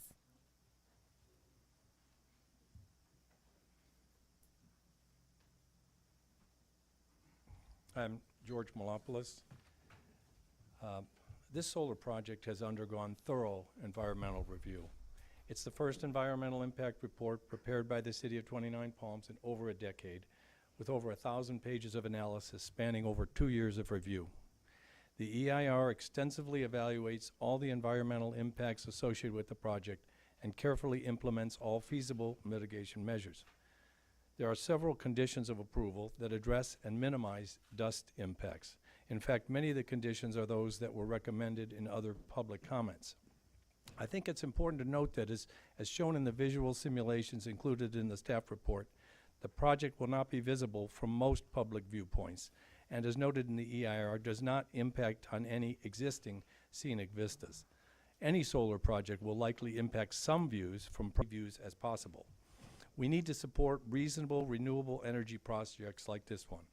Our energy demands are increasing exponentially, and if we don't continue to increase energy supply throughout the state, we risk an increase in the number of rolling blackouts or scheduled power outages. E-Group has worked with the city to ensure that this project addresses environmental impacts, creates clean energy for the region, and provides community benefits. The community benefits provided are significant, and the city is getting a much better deal than neighboring jurisdictions. The project will result in more than $5 million in city revenue over the lifetime of the project. This revenue is much needed and can assist the city in paying for public services and infrastructure projects. All in all, this project is one that I feel the city can be proud of. Not only is it good for the environment and thoughtfully planned, but it provides a significant recurring revenue stream for the city. I hope that you recommend approval of the project. Thank you. By the way, I'm Dr. George Malopoulos, medical doctor, but I'm also the manager of Proactive Properties, which is the owner of this property. And this property is not to be sold, it's to be leased, just for clarification. Thank you. Thank you.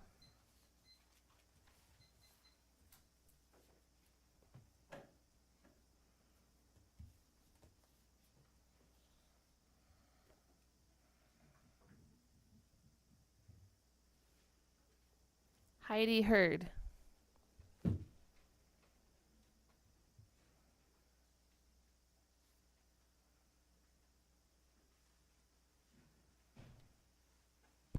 Good evening. We need to stop letting developers decide the zoning of our city and start listening and asking the residents. Instead of denuding more land, why not put solar over parking lots? And I want to thank Mr. Krushak for doing some research and math to show us what the developer will be making per year. How much is the property owner making off the lease of his property? And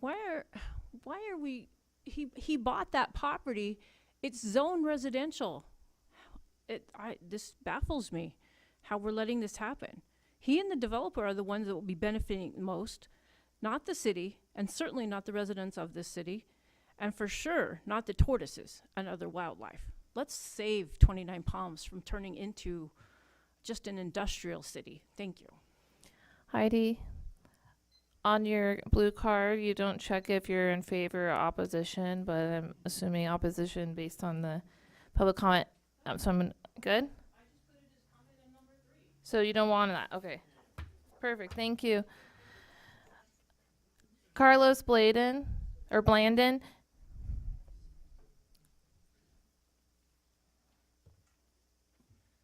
Hi, Carlos Blandon. Freehanded just a couple of minutes ago. I know there was going to be an automatic. This is how the Golden Republic works. For a project like this, makes sense. I'm in favor of, and stacking the grid. If it's smart development, in a sense, I also believe it's kind of suspicious that they don't have a power purchasing agreement, because that's going to dictate how much energy they need to produce into the grid, and suggest reaching out to CalISO, California Independent State Operating Board. They can tell you how that will work, because if they fail to reach those megawatts, they'll be fined. So that agreement sets what they'll need to do. So because low cost, efficient energy, usually always these renewable energies that go on the grid. Sadly, Southern California Edison is going to make the shots. It's always going to take your firstborn child no matter what. So until we can break that monopoly, we won't see that much good cost anyways. So I warned you last time by Jane Jacobs about car-centric and fragmented development. So if we can't poke holes at the solar facility, let's poke holes at the land laws here. Like this fragmented single-family residence. Why is it there instead of a mile and a half east and contiguous with the other more developed dense areas? I can understand why they want that area for the solar development, because they're close to the substation, because then they won't have to build a very long gen tie to get there, so less on their pocket. You guys wondering why this happens a lot? It's like, if you haven't heard this, you should learn this. Like, human resource is not there for the employee. They're there for the liability of the company. I believe that, the director of community development is there for the developer, and he does his best interpretation, how it will fit for the community. So that's why we should see why they're failing to give you the information of a power purchase agreement, why that location out of everything else, substation locality, and why just that little fragment density area? Because just a couple of meetings ago, we were having this huge argument between rural and an estate, because they're so vague in the zoning, because we got this kind of like half-ass, it was a capricious and arbitrary decision when we're making our planning, because we're like, oh, yeah, this works. We can make it fit for someone who's coming in and make a plan. It's going to be good for the city. That's why we have these weird little estates and rural area fragments. So the decision is this really a real estate scheme? Because it's been proven in facts that there's 3 ways to launder money: horses, art, and real estate. Thank you. Thank you. Are there any other public comments that have not been pulled up? Okay.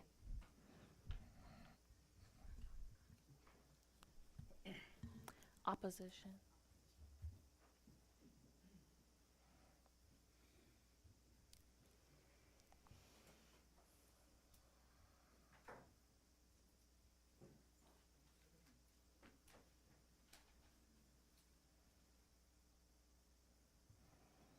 Ted Meyer. Hi, I'm Ted Meyer. I've been here since 17, and I came here and I see everybody has basically talked about my big worry, especially today after the wind, because my place was covered in sand today from this wind, and I can't imagine how scraping 180 acres is not going to make that much worse for everybody downhill. I'm also worried if the numbers I just heard are right, 5 million over 30-something years, 100 and something thousand a year. Doesn't seem like a lot of money for scraping that much land. What's that, a policeman, 2 teachers? I'm not sure that's a good trade. And one other thing people brought up here that I'd like to say, I went to college in Phoenix and I had valley fever. It came back every year for a decade. It was terrible. And I was young and strong at that point, and something I don't want to have to deal with again, and I don't think our residents should have to if we can avoid it happening to them. Thank you. Thank you. Any other public comments? Closing public comment.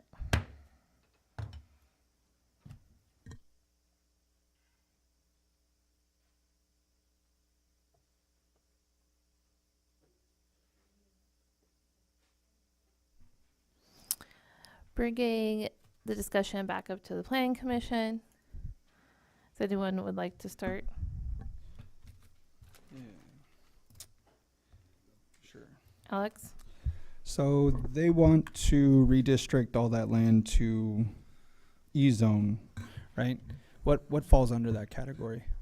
Like, is there a list of things that fall under that category? Yeah, yes, give me a moment and I'll bring it up.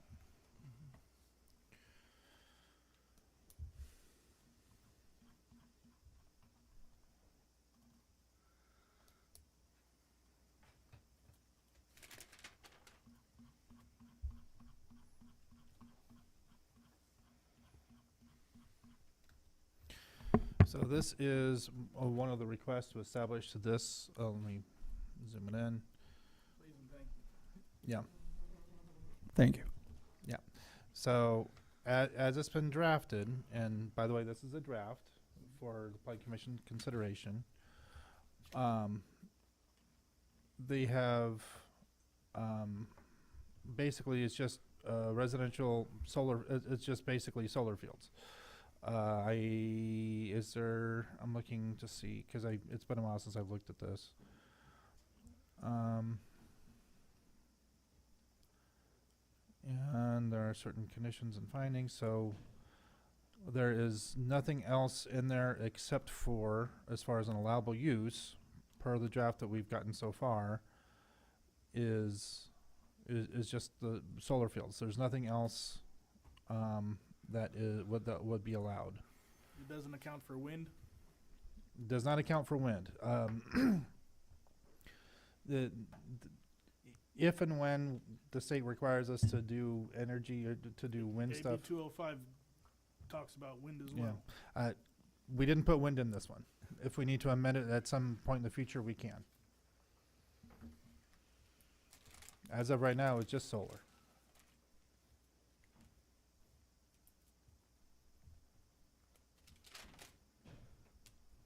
Alex, did you have any other questions, or are you just taking notes still? Sorry. No, take your time. So I guess I have a question for the developer or whoever's representing the developer. So usually solar farms are put in previously disturbed land or BLM. Why exactly? I understand the short distance from the substation, but is there any other reasons why you chose this spot? Well, we would disagree with the assertion that they're always put in BLM land or on disturbed property. Right now, California is looking for every single available amount of electrical energy. Part of the reasons why they're looking at more state lands as opposed to BLM, because there's a federal policy that's making it much, much harder to install on federal lands. So almost all federal development has stopped at the moment. And so basically the state of California is taking an all of the above approach. That includes farmland, although that is harder because of Williamson Act restrictions, which limit the utilization of farmland, and other areas that are currently vacant. So that includes undeveloped areas. One thing I should mention is that the very first thing that City Council asked us to do when we looked at this was to look at other sites that might be available in the city. And if you look in the responses to comments, you'll have that alternative site to study. They asked for us to look at a couple of sites on the eastern side of the city. That was rejected for primarily three reasons. First, it didn't resolve aesthetic concerns, and in fact was more visible from places like Joshua Tree. Second of all, their radiation didn't work because of existing mountains or hills on that side, blocked the amount of solar capacity. And the third is that the Gentile line on that side, beyond just being more expensive, actually was going to have to go through several developed residential neighborhoods. And so we'd have to get easements from every single residence and dig up a portion of their property in order to do that underground Gentile line, something that we avoid here. So for those reasons, it was considered to be infeasible.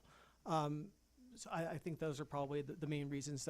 Certainly there's other places that are looking at disturbed sites, but those are becoming less and less frequent because those are the sites that have already been developed with solar over the past 15 years or so to meet California's energy demands. Thank you. I walked this location, and it is on a very, very steep incline. Like, it is in no ways flat by definition. And 528,000 cubic yards, 3 by 3 by 3, if that's correct. That is a lot to move for a solar field. I feel like that's an interesting amount to move for 184 acres. So right outside, you guys are right on the city limits, right? So what prompted, aside from that, why not go into county or anything like that? And the other like right over the city limits? Sure. Well, actually, the amount moved is half of that because the amount that is cited by some of the public comments includes both the cut and the fill. So it's actually half that amount that is redistributed throughout the site. So you only have half of that that's cut, and then that becomes the fill that's just moved throughout the site. So there's no dump trucks coming onto the site to export or import out. So I believe it's actually, don't quote me on this, but I believe it's 262,000 cubic yards that are actually disturbed on the site. That being said, that is a significant amount of grading. We're not, running away from that fact. That is a conclusion in the EIR. We've tried to minimize grading to the maximum extent feasible by, for example, leaving the tributaries, the streams that go through the site untouched. But there are some significant reasons why that amount of grading was needed. Basically, we've tried to minimize it to the extent possible. And you can see in the responses to comments, I'll point you to our response to the California Department of Fish and Wildlife on this question, where they asked why we can't, do less grading on the site.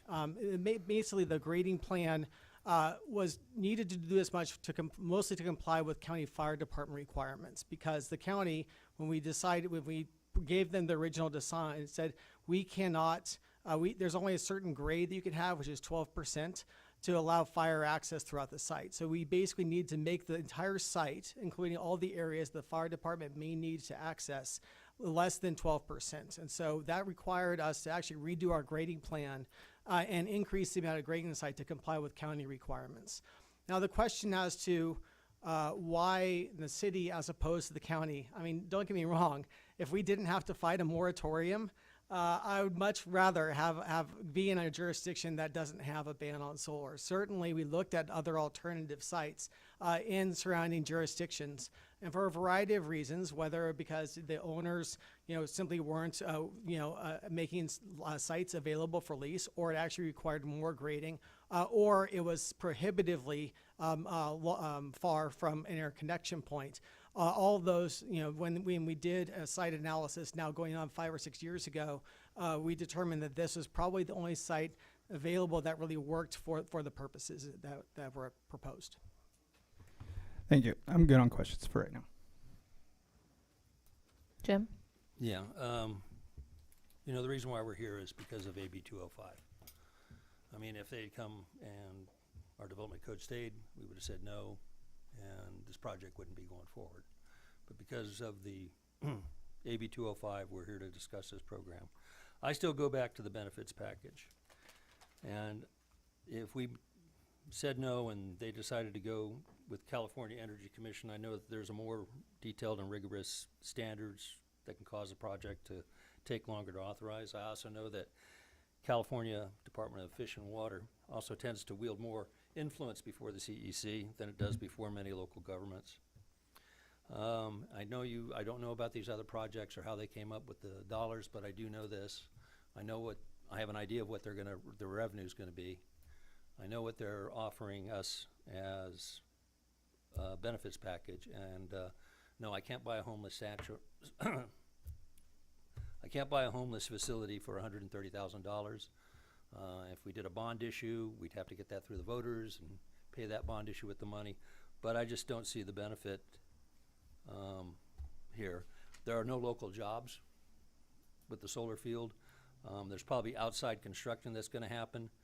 And again, I have to reiterate, I just don't think the benefits package fits what we have to go through and the detriment to the community. And if I was forced to vote on this right now, I'd vote no. If you wanted to go for an extension, because I did have to rush through a lot of material this weekend, and it was Valentine's Day, my anniversary, and President's Day, so I had a lot to do. And, that's all I have. Thank you, Max.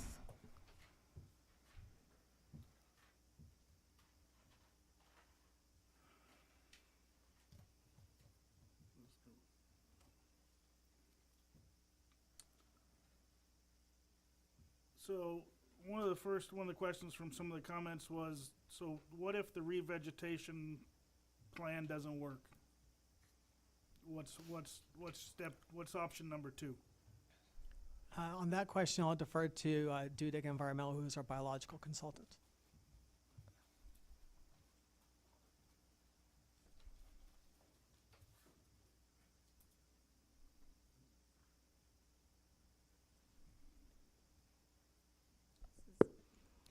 Sorry, can you repeat the question one more time, please? So if your guys' revegetation plan, if the vegetation doesn't take and nothing decides it wants to grow in that section of the dug up desert, what's option number 2? Well, the revegetation plan, just for clarification, we do have a restoration report that specifies the details of that, but the revegetation would not be removing creosote bushes, as an example. As we know, as somebody had stated, those have a deep root system.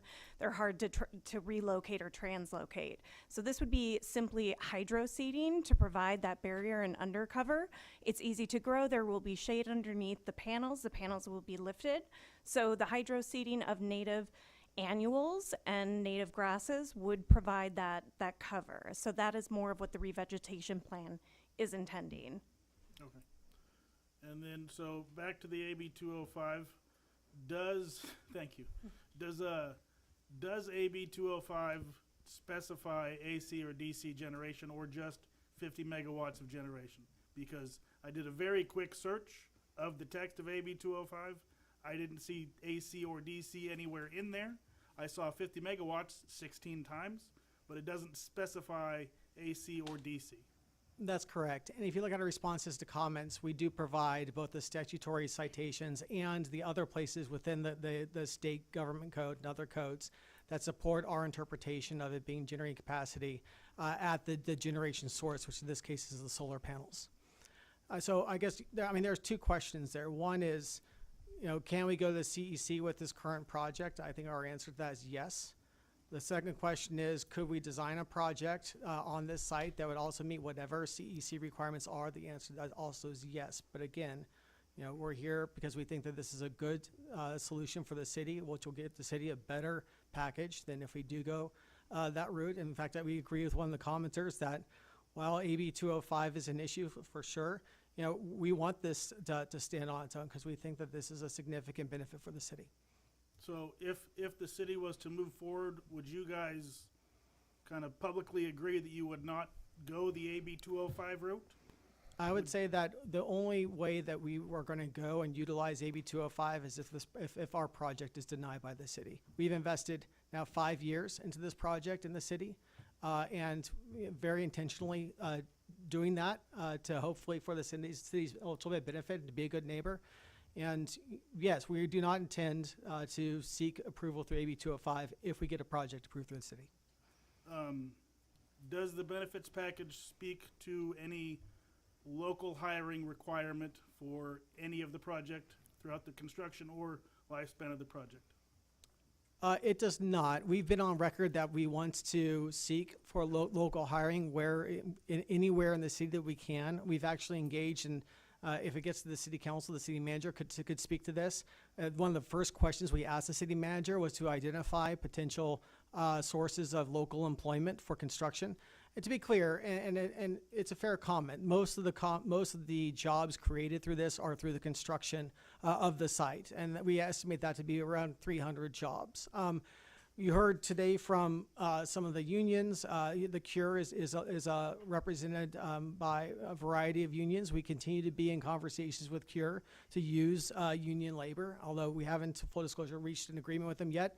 We are currently negotiating that. We hope to obtain an agreement with that to use union labor and local labor where available. Certainly that's something that we're committed to as a project applicant. So if there's any... when we'll continue to search for those sources of local labor wherever we can. Would you be willing to kind of put that in the benefits package? To the extent of actually being able to, well, I don't want to get crosswise with our union brothers because I don't want to get a commitment with the city that may not be included in an ultimate project labor agreement with a union. So that's a little complicated of a topic. I'll just say we would be fully committed to the intent to use local labor, and we're happy to make that commitment part of the public benefits package, at least provided that it is consistent with whatever representations we make to any union organized labor. Keith, can you go to the slide where it showed the benefits package like per year breakdown? Does this account for any sort of inflation increase over the course of the 5 years and out for the $150,000? Okay. That's correct. These numbers do not account for the CPI adjustment. These are in present day dollars, but there is a CPI increase on the tail end of it after the 5 years. Okay. I probably have some more, but let me find them. Yeah. And I think that's kind of where I'm at, there's a lot of questions. So, and a lot of papers here. So here we go. Okay. Staff. This is staff. I'll kind of go in order, but if you want to defer to someone, okay. Are the mitigation measures for dust, drainage, and erosion enforceable for the full operational life of the project? Specifically, who is responsible for monitoring the compliance? For the details on that, I will Great. refer to our secret consultant. The permitting from AQMD for construction is an ongoing requirement. Ultimately, the city will have to, if the project during operation were to have issues, it would be a code compliance issue. Okay.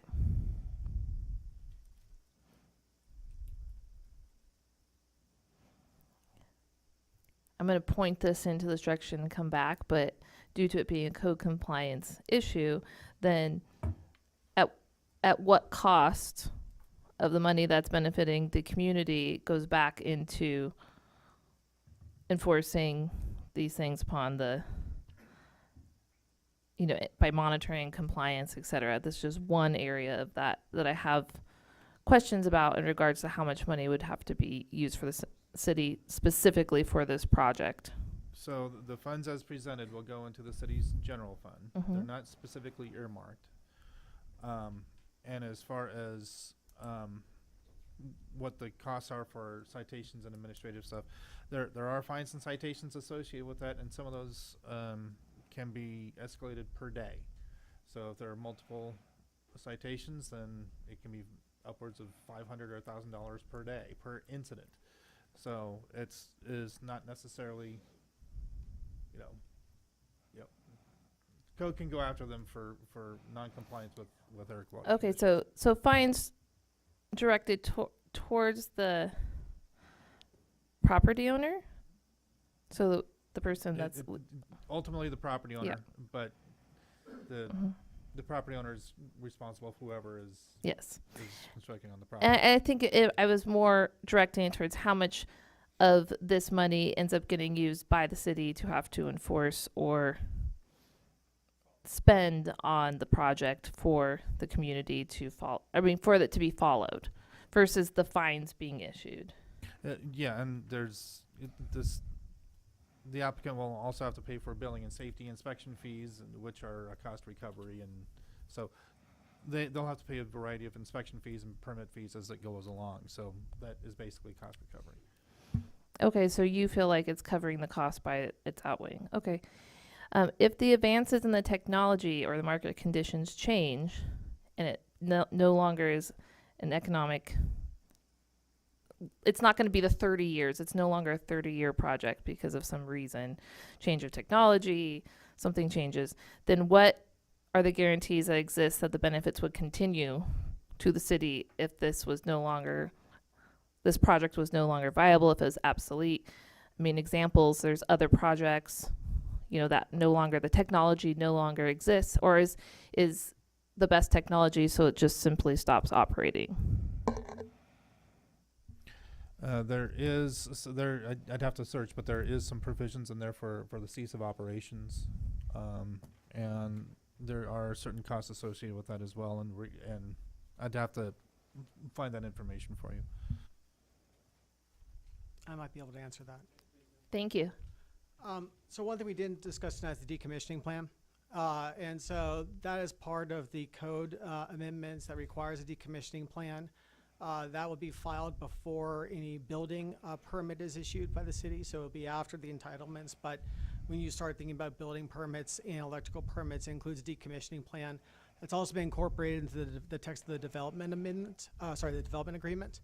The development agreement itself requires that the benefits go for the term of operation. Now, how this works normally is that in places where we've represented renewable energy projects throughout the country, is that when there's a technological increase, that means that one of two things are happening. Either you're just replacing the panels to upgrade your technology, or you're coming back if it's a drastic change, you're coming back to the city for an amendment. So in other words, we'd likely be coming back to you and possibly city council for an amendment to our site plan. Now, the city has the ability to consider that, and that's actually also included in the development agreement. Anything beyond a minor change would have to come back to this planning commission or to city council, as the case may be, for approval, and that's done pursuant to the code that exists at the time of that requested amendment, not this one. So you're not locked into, say, today's standards if there is a major amendment to the site plan. But I'm sorry, just to finish, to your question, if the site completely stopped operating, the decommissioning plan would take place, and the city would lose the benefits of revenue generated that were based upon operation. And then what would be the percentage of it being returned to its original state? It would be returned to an undeveloped state, and that would be the entire site if it ceases operation. And that's going to be spelled out in the decommissioning plan that'll be approved by the city, hopefully at the end of this process, at the end of this approval process. Okay, so we don't have that plan. We haven't seen any of that information. For the decommissioning? For the plan that has been filed, the decommission plan is not approved. Right, because it will after. After Okay. this part. Just confirming that's what you're saying. Yes. Okay. It is slightly unusual to request a decommissioning plan this early in the process. Usually, cities require a decommissioning plan around the time you're actually planning to decommission, because technology may change. But given that this is the first one that the city is considering and they wanted to see a commitment, we are going to be having a decommissioning plan that will be pursuant to city review, basically about the same time that we're applying for building permits, because it gets fairly technical in terms of the type of grading that's going to be needed and everything else. So that's sort of the level of detail that, goes pretty far beyond sort of the entitlement process. But certainly that will be, for Keith and the engineer to review prior to any construction on the site. What's your expectation for applying for the building permits? Are you asking in terms of timing? Timing. We're hoping to file our building permit probably around next month, and hopefully with hope that it's approved several months thereafter. Okay. Is there a specific timeline that you're looking to follow? In terms of the overall construction timeline? Yes.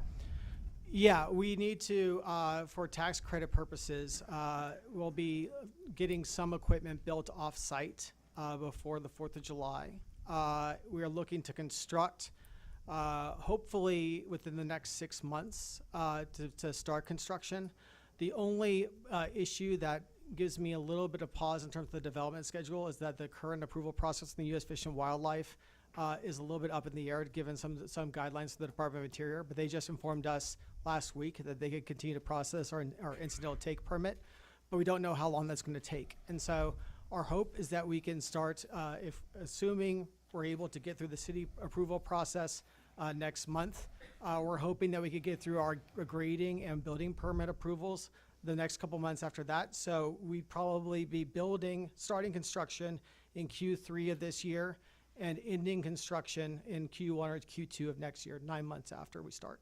Okay, great. I know you brought up the federal tax credit, and so I had some specifics on that. It's a specific tax credit that requires a construction. It's to begin in July, right? July of this year.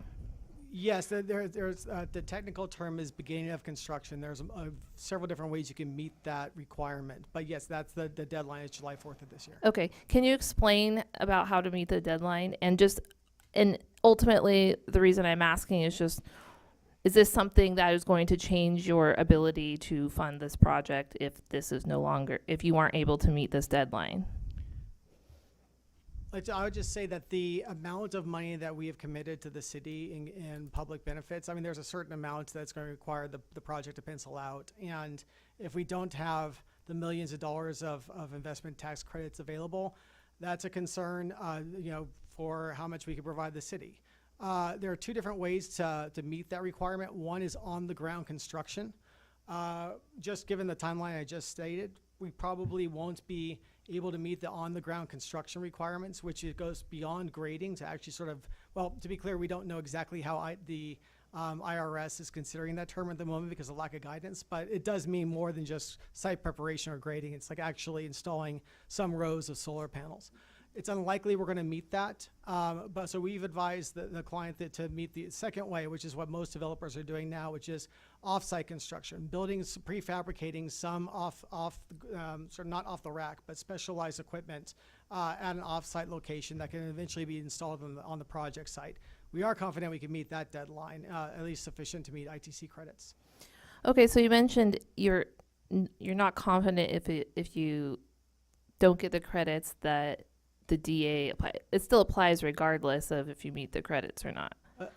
I think that what we could say is that if the city were to approve the project next month, including the development agreement, that would give us sufficient time to meet the credits and also fully commit to the city's public benefits package. Okay.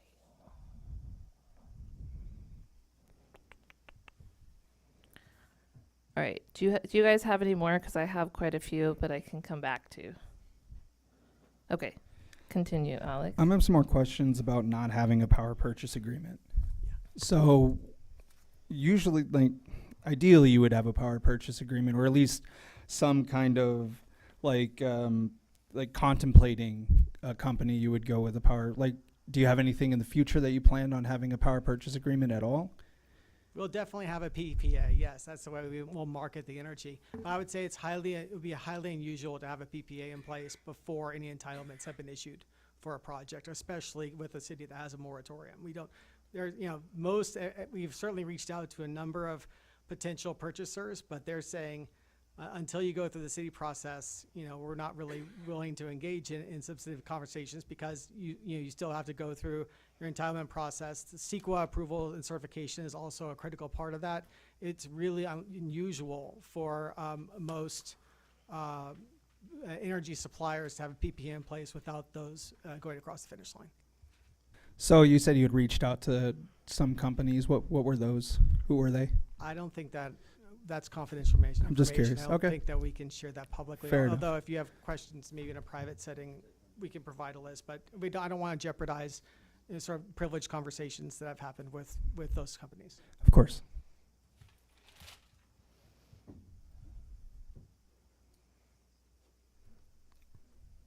I'm gonna hold off on questions for a second.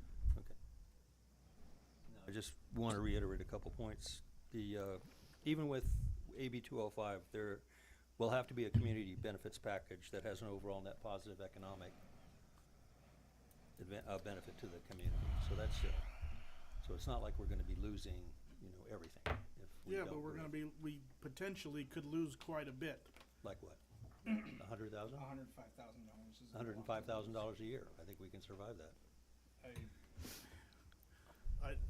Okay. I personally would rather feed myself the spoonful of nasty medicine by somebody else feeding it to me, but twice as big of a spoon.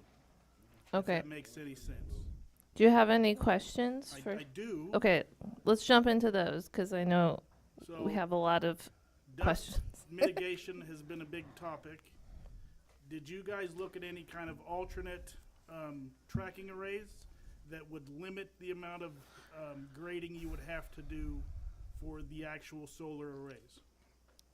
Yes, and this is also addressed, I think, in our response to comments. If you look at our response to CDFW, this array actually minimizes the amount of grading because they're installed and vertically aligned as opposed to ones that are sort of more horizontally oriented that work on axes.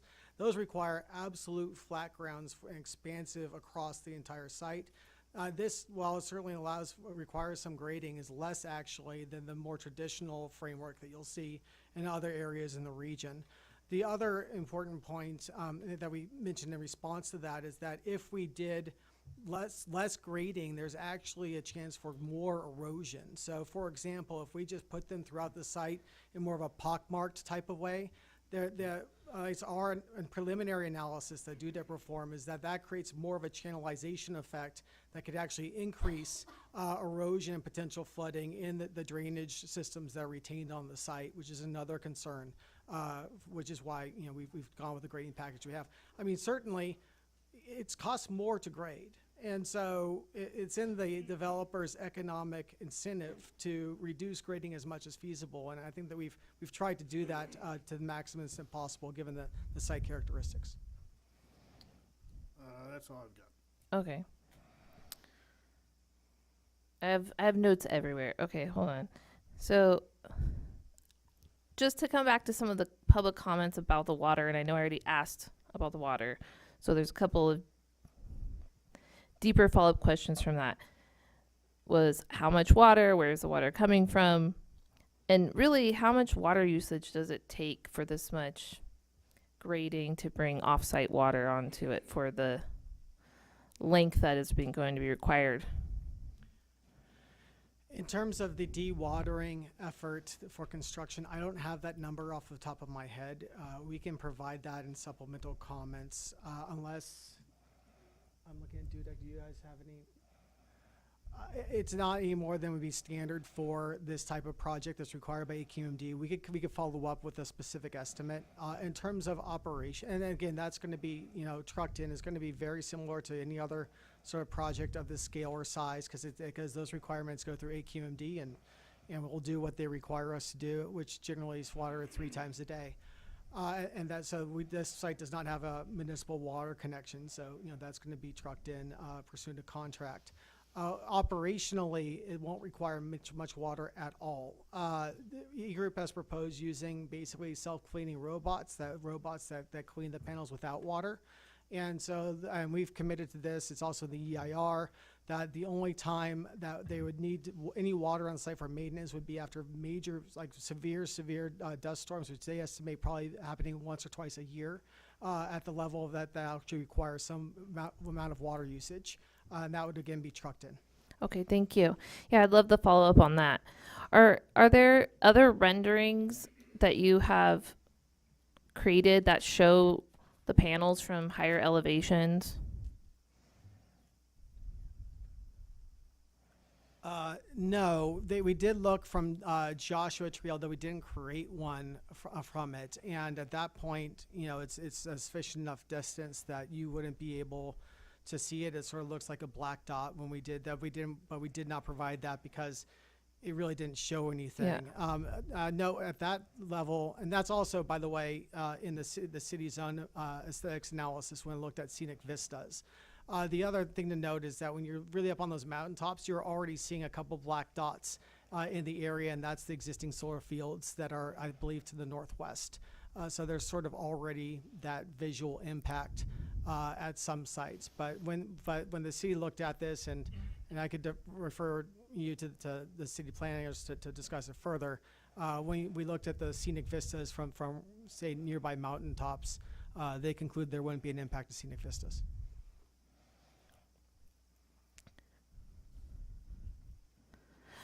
Okay, I have another follow-up question for Nicole about the visual impact.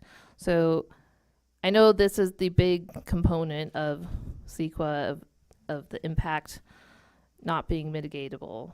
So can you give a little bit more detail into how all of that was, what other options were determined that there would no longer be a mitigatable option for the visual impact, and also secondarily about the other solar farms that are being called the black dots that you can see, or have those been does that factor into the CEQA on this one? The visual impact on the other ones? Let's do 2 questions. Let's start with the first one. Okay. How, for the visual impact, what were the mitigations that were considered in the process?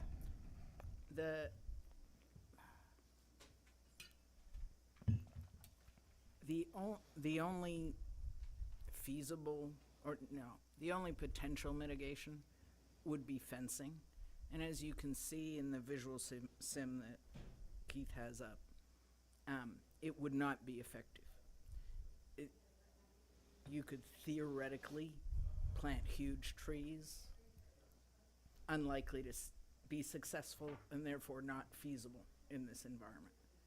The aesthetics analysis under CEQA is associated with public view sheds.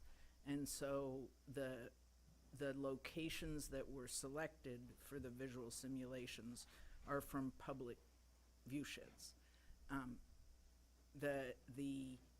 There is no, other than revegetation, which will, by reseeding with native plants, will soften around the panels, there is no feasible mitigation. And that's why the impact is significant and unavoidable. The other solar farms in the area that you can see from the views, and I mean, me personally, from homes on the hill and from hiking in the park, I consider to be much larger than a black dot, but those are the types of comparisons of it won't be any different, or let me make sure I'm saying this correctly, than these other solar fields that already exist with this visual impact. Is that something that was considered or documented in the report? Only as it relates to cumulative impacts discussions were the other two, there are two within proximity to the city, one off of Lear and one northeast of this site. Okay. But not comparatively. If They're that's not your being question. compared. It's No, just they're not being compared. in general of these all exist in the area that is noted, but it's not comparing this one here to the other options of what the visual impact is in comparison. That is correct. Okay. So okay. I mean, I personally, would you be willing, I know it's like in the CEQA, these were the options of what they're requiring. Would you be willing to provide more renderings from other locations? Yes. Okay. We, if that's a request, we certainly can do that as part of our preparation of the final EIR.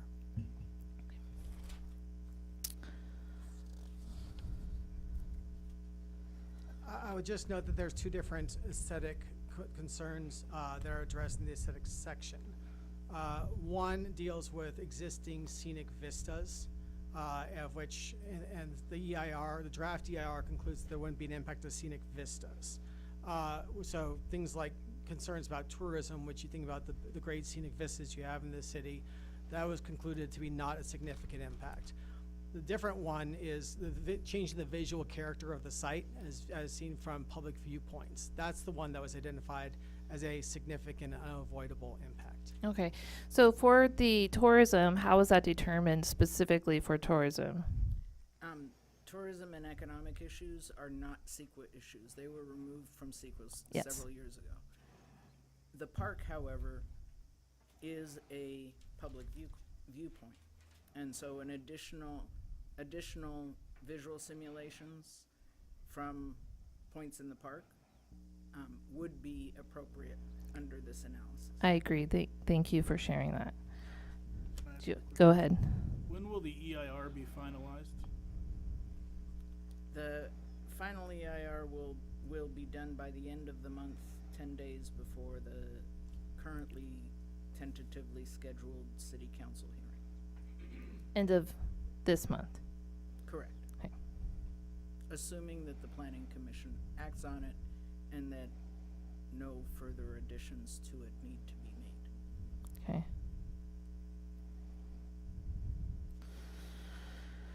Okay.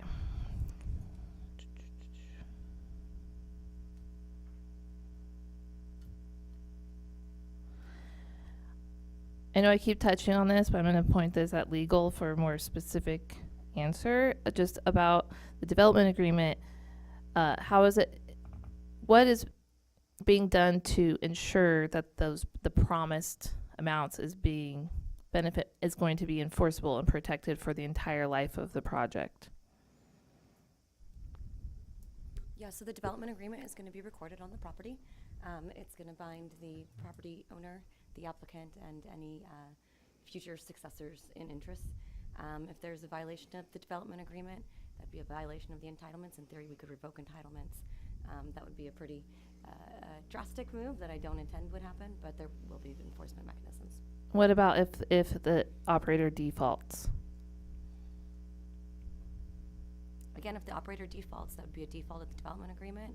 That would mean that we could go forward and revoke the entitlements for the project. Okay, so if they default and they didn't, if they were going to sell it to the next operator, then would everything roll over with the same agreements no matter which operator? The same agreement would apply to the new operator, and there are provisions in the development agreement that talk about city approval of who those operators are. There's provision related to that. Perfect. And then, okay, so that was one question I already asked.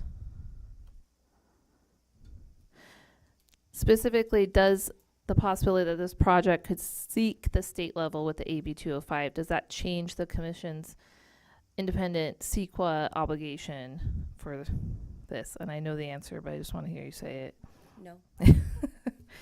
And then for the EIR, how increase with the storms that we have? I think one of the questions was more related to the erosion and the flooding, and we've obviously had a lot of severe flooding in the recent years for concern for erosion control. And I know we obviously went over the dust generation, the water demand, but I just wanted to dive a little bit more into the erosion, specifically when it comes to the 2 Mile Road. I mean, we've seen it recently where 2 Mile was a river of dirt and ledges, and specifically this area being a huge runoff point for that storm. The applicant has prepared hydrology and drainage analyses that are in the EIR, that they are proposing a system that will use existing channels on the site. Their requirement is twofold. One, that they control the 100-year 24-hour storm. That's the city's standard. And the second is that they cannot impact downstream properties at a velocity or a rate that increases current conditions. So if there was a storm tomorrow or a storm in a year, they can't, as the water comes off the site, they can't make it worse for downstream off-site properties. So, go ahead. So if, and I don't know what the size of the last storm that you're referring to was. There is no question that there are storms that are bigger than the 100-year storm. Though the impacts of those storms will continue to be more significant than the city's requirement for flood control. Okay. And then from your perspective, how are the decision makers expected to evaluate whether the project's benefits outweighs the unavoidable impacts? Can you try rephrasing Yeah, the question? rephrasing. Like, for us to make a decision on how the benefits to the community outweighs the visual impact that's non-mitigatable, and that is the consideration. From your perspective, what would be how the factors that you would look at evaluating that? It's kind of, this is not a singular answer, but I would love from your perspective what you think that looks like. Well, CEQA specific. Yeah, CEQA specific. And in order for the city council the process is that the city council needs to adopt a resolution that makes findings and attaches a statement of overriding consideration. And that document is required to analyze on several CEQA categories, and I'm going to miss some because I don't know them off the top of my head, but they can be economic, technological, social, and there are a couple more, that those benefits are greater than the impacts of the project, based on the CEQA analysis. So far, I mean, for the DA, it's really just an economic play. There's nothing else that you have consideration for it in terms of the other factors you just listed, right? Okay. Correct. That said, under CEQA, one benefit is sufficient. Okay. So it doesn't have to, the overrides don't have to find that all of the benefits are addressed. One of the benefits. You need to have one. Okay. Okay. Anyone else have anything that's come up while I'm asking all these questions? I do agree with Jim when it comes to this. I don't think the benefits package reflects the issues that this town will have to face, even if it's as simple as one person getting some valley fever. Like, that sounds terrible. I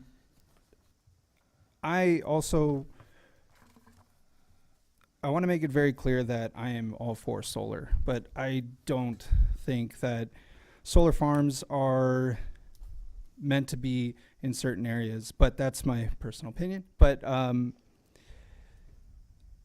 think there's a lot to read and there's a lot to think on, and I would like to see this as a continuance and pushed to a further date.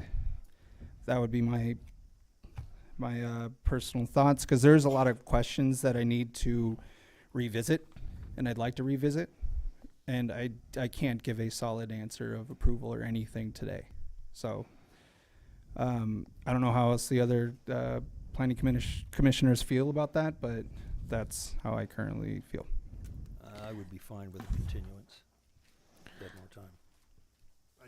I do want to point out that we, as the planning commission, don't generally decide about the money. That's the city council.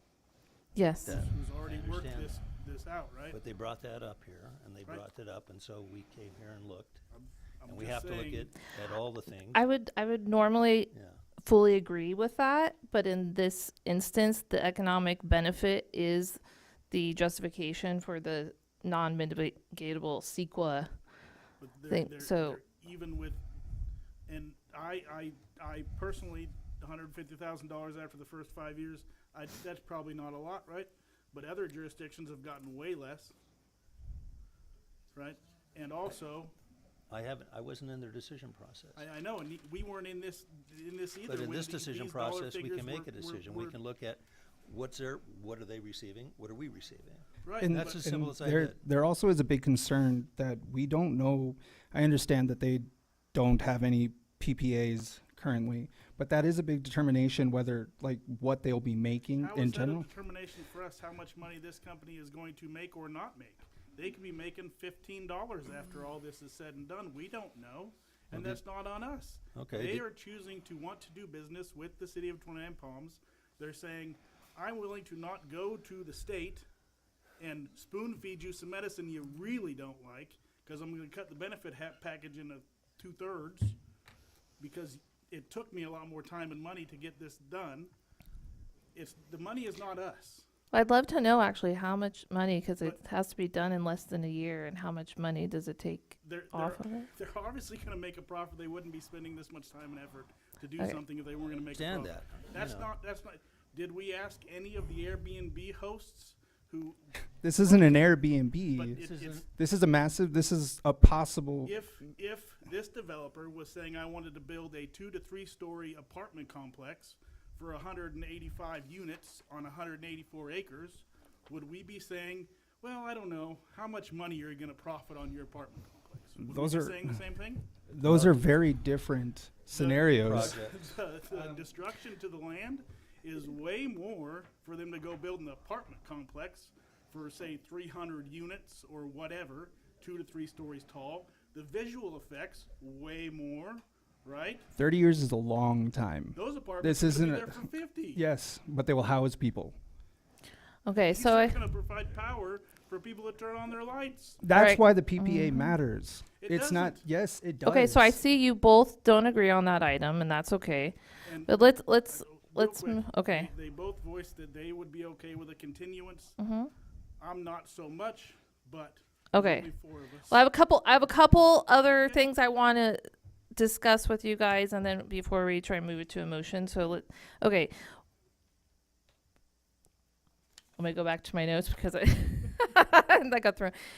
I'm interested in the DA where the resources are being directed. I know that was the council's had already brought this amount to it in these things. I personally think that is a little bit vague and would love to see something more specific as to what the funds would go towards. And, since this is a solar project and a lot of, neighbors have asked, does that mean that my SCE bill is going to go down because we have this and that's going to benefit my direct energy?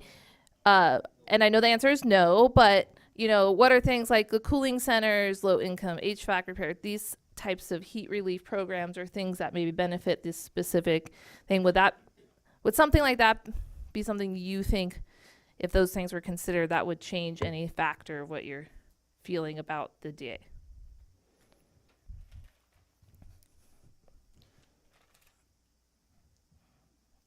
I think my big issue for me, I don't agree with the benefits package.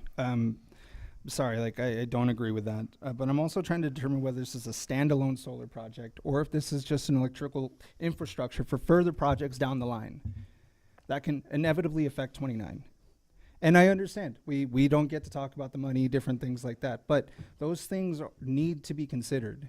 I'm with you, and yes, they do, right? But we can't, from here, gauge the future. They're going to improve the substation for their project. They're going to size it to their project to input 50 megawatts of power back into the grid.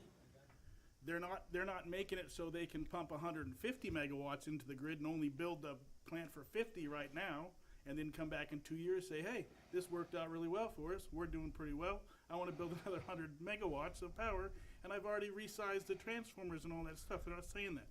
We can't tell what's going to happen in the future. We can't tell if another company's going to come and say, hey, guess what? I skipped 29 Palms altogether. I went AB 205 and got approved, and now I have a 250 megawatt plant at this location. We can't tell that. They're trying to build a plant for 50 megawatts. They're going to size the substation and everything to accept 50 additional megawatts of power. That's all we can tell. I agree, but the thing about it is we're looking at what's the environmental impact, and how does that affect us at 29? And I'm all for solar power. I got it. Okay. I believe climate change is real and that we got to do something to get us off fossil fuels. I'm all for that. But I'm looking at this project, and I go back to it, and I'm reiterating the same point. I'm looking at what are the environmental impacts, what's the impact to the place, and what are we going to get out of that? Jim, I'm wondering, I know you say that the dollar if amount they isn't came back and enough? said, Is we're it going to give you $35,000 the amount? a month? Do you have a I factor? don't negotiate that. You're right. But my question is, did anybody on the council ask, well, what's your projected revenue? And it sounds like nobody did. So I think that's more of the recommendation than is that We there's need to go not to an the city alliance. council and ask them. Okay. Ask them how they negotiated this deal. But it's not on us to negotiate the deal. So I think that's just another point of that there's a lot of still questions. I feel like there's still a lot of questions out there that aren't answered, not enough information at this point. I'd like to put on the record for myself that I do believe that putting it just into the general fund without any clear dedication, that's not what I would recommend. But I think we all have different opinions on that, but that's not necessarily where we're at this moment. Okay. And then anyone else have anything else that they want to discuss other than the back and forth? I think we could. If I could throw out an option, Yeah. if it's helpful. I Great. don't know if it's going to be.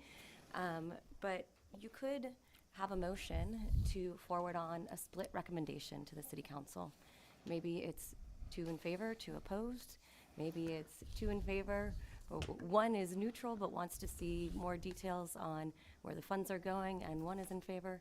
I'm throwing that out there as a way to maybe move the project along.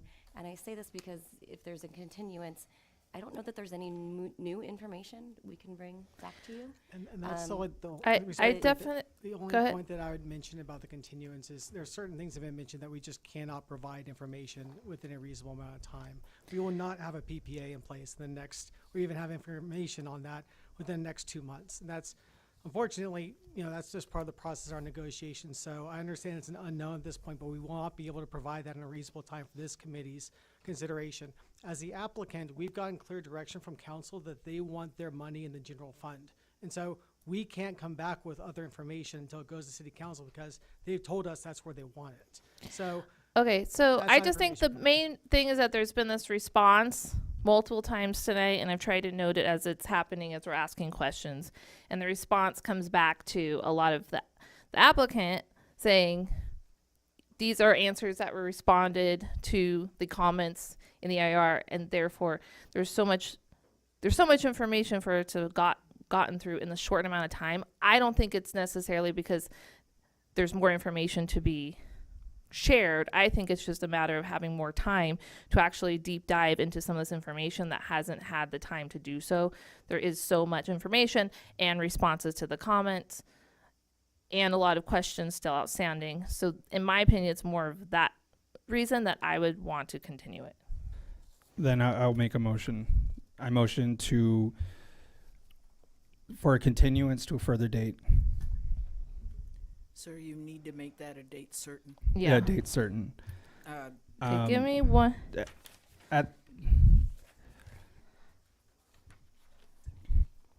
Yeah, I guess to the next meeting.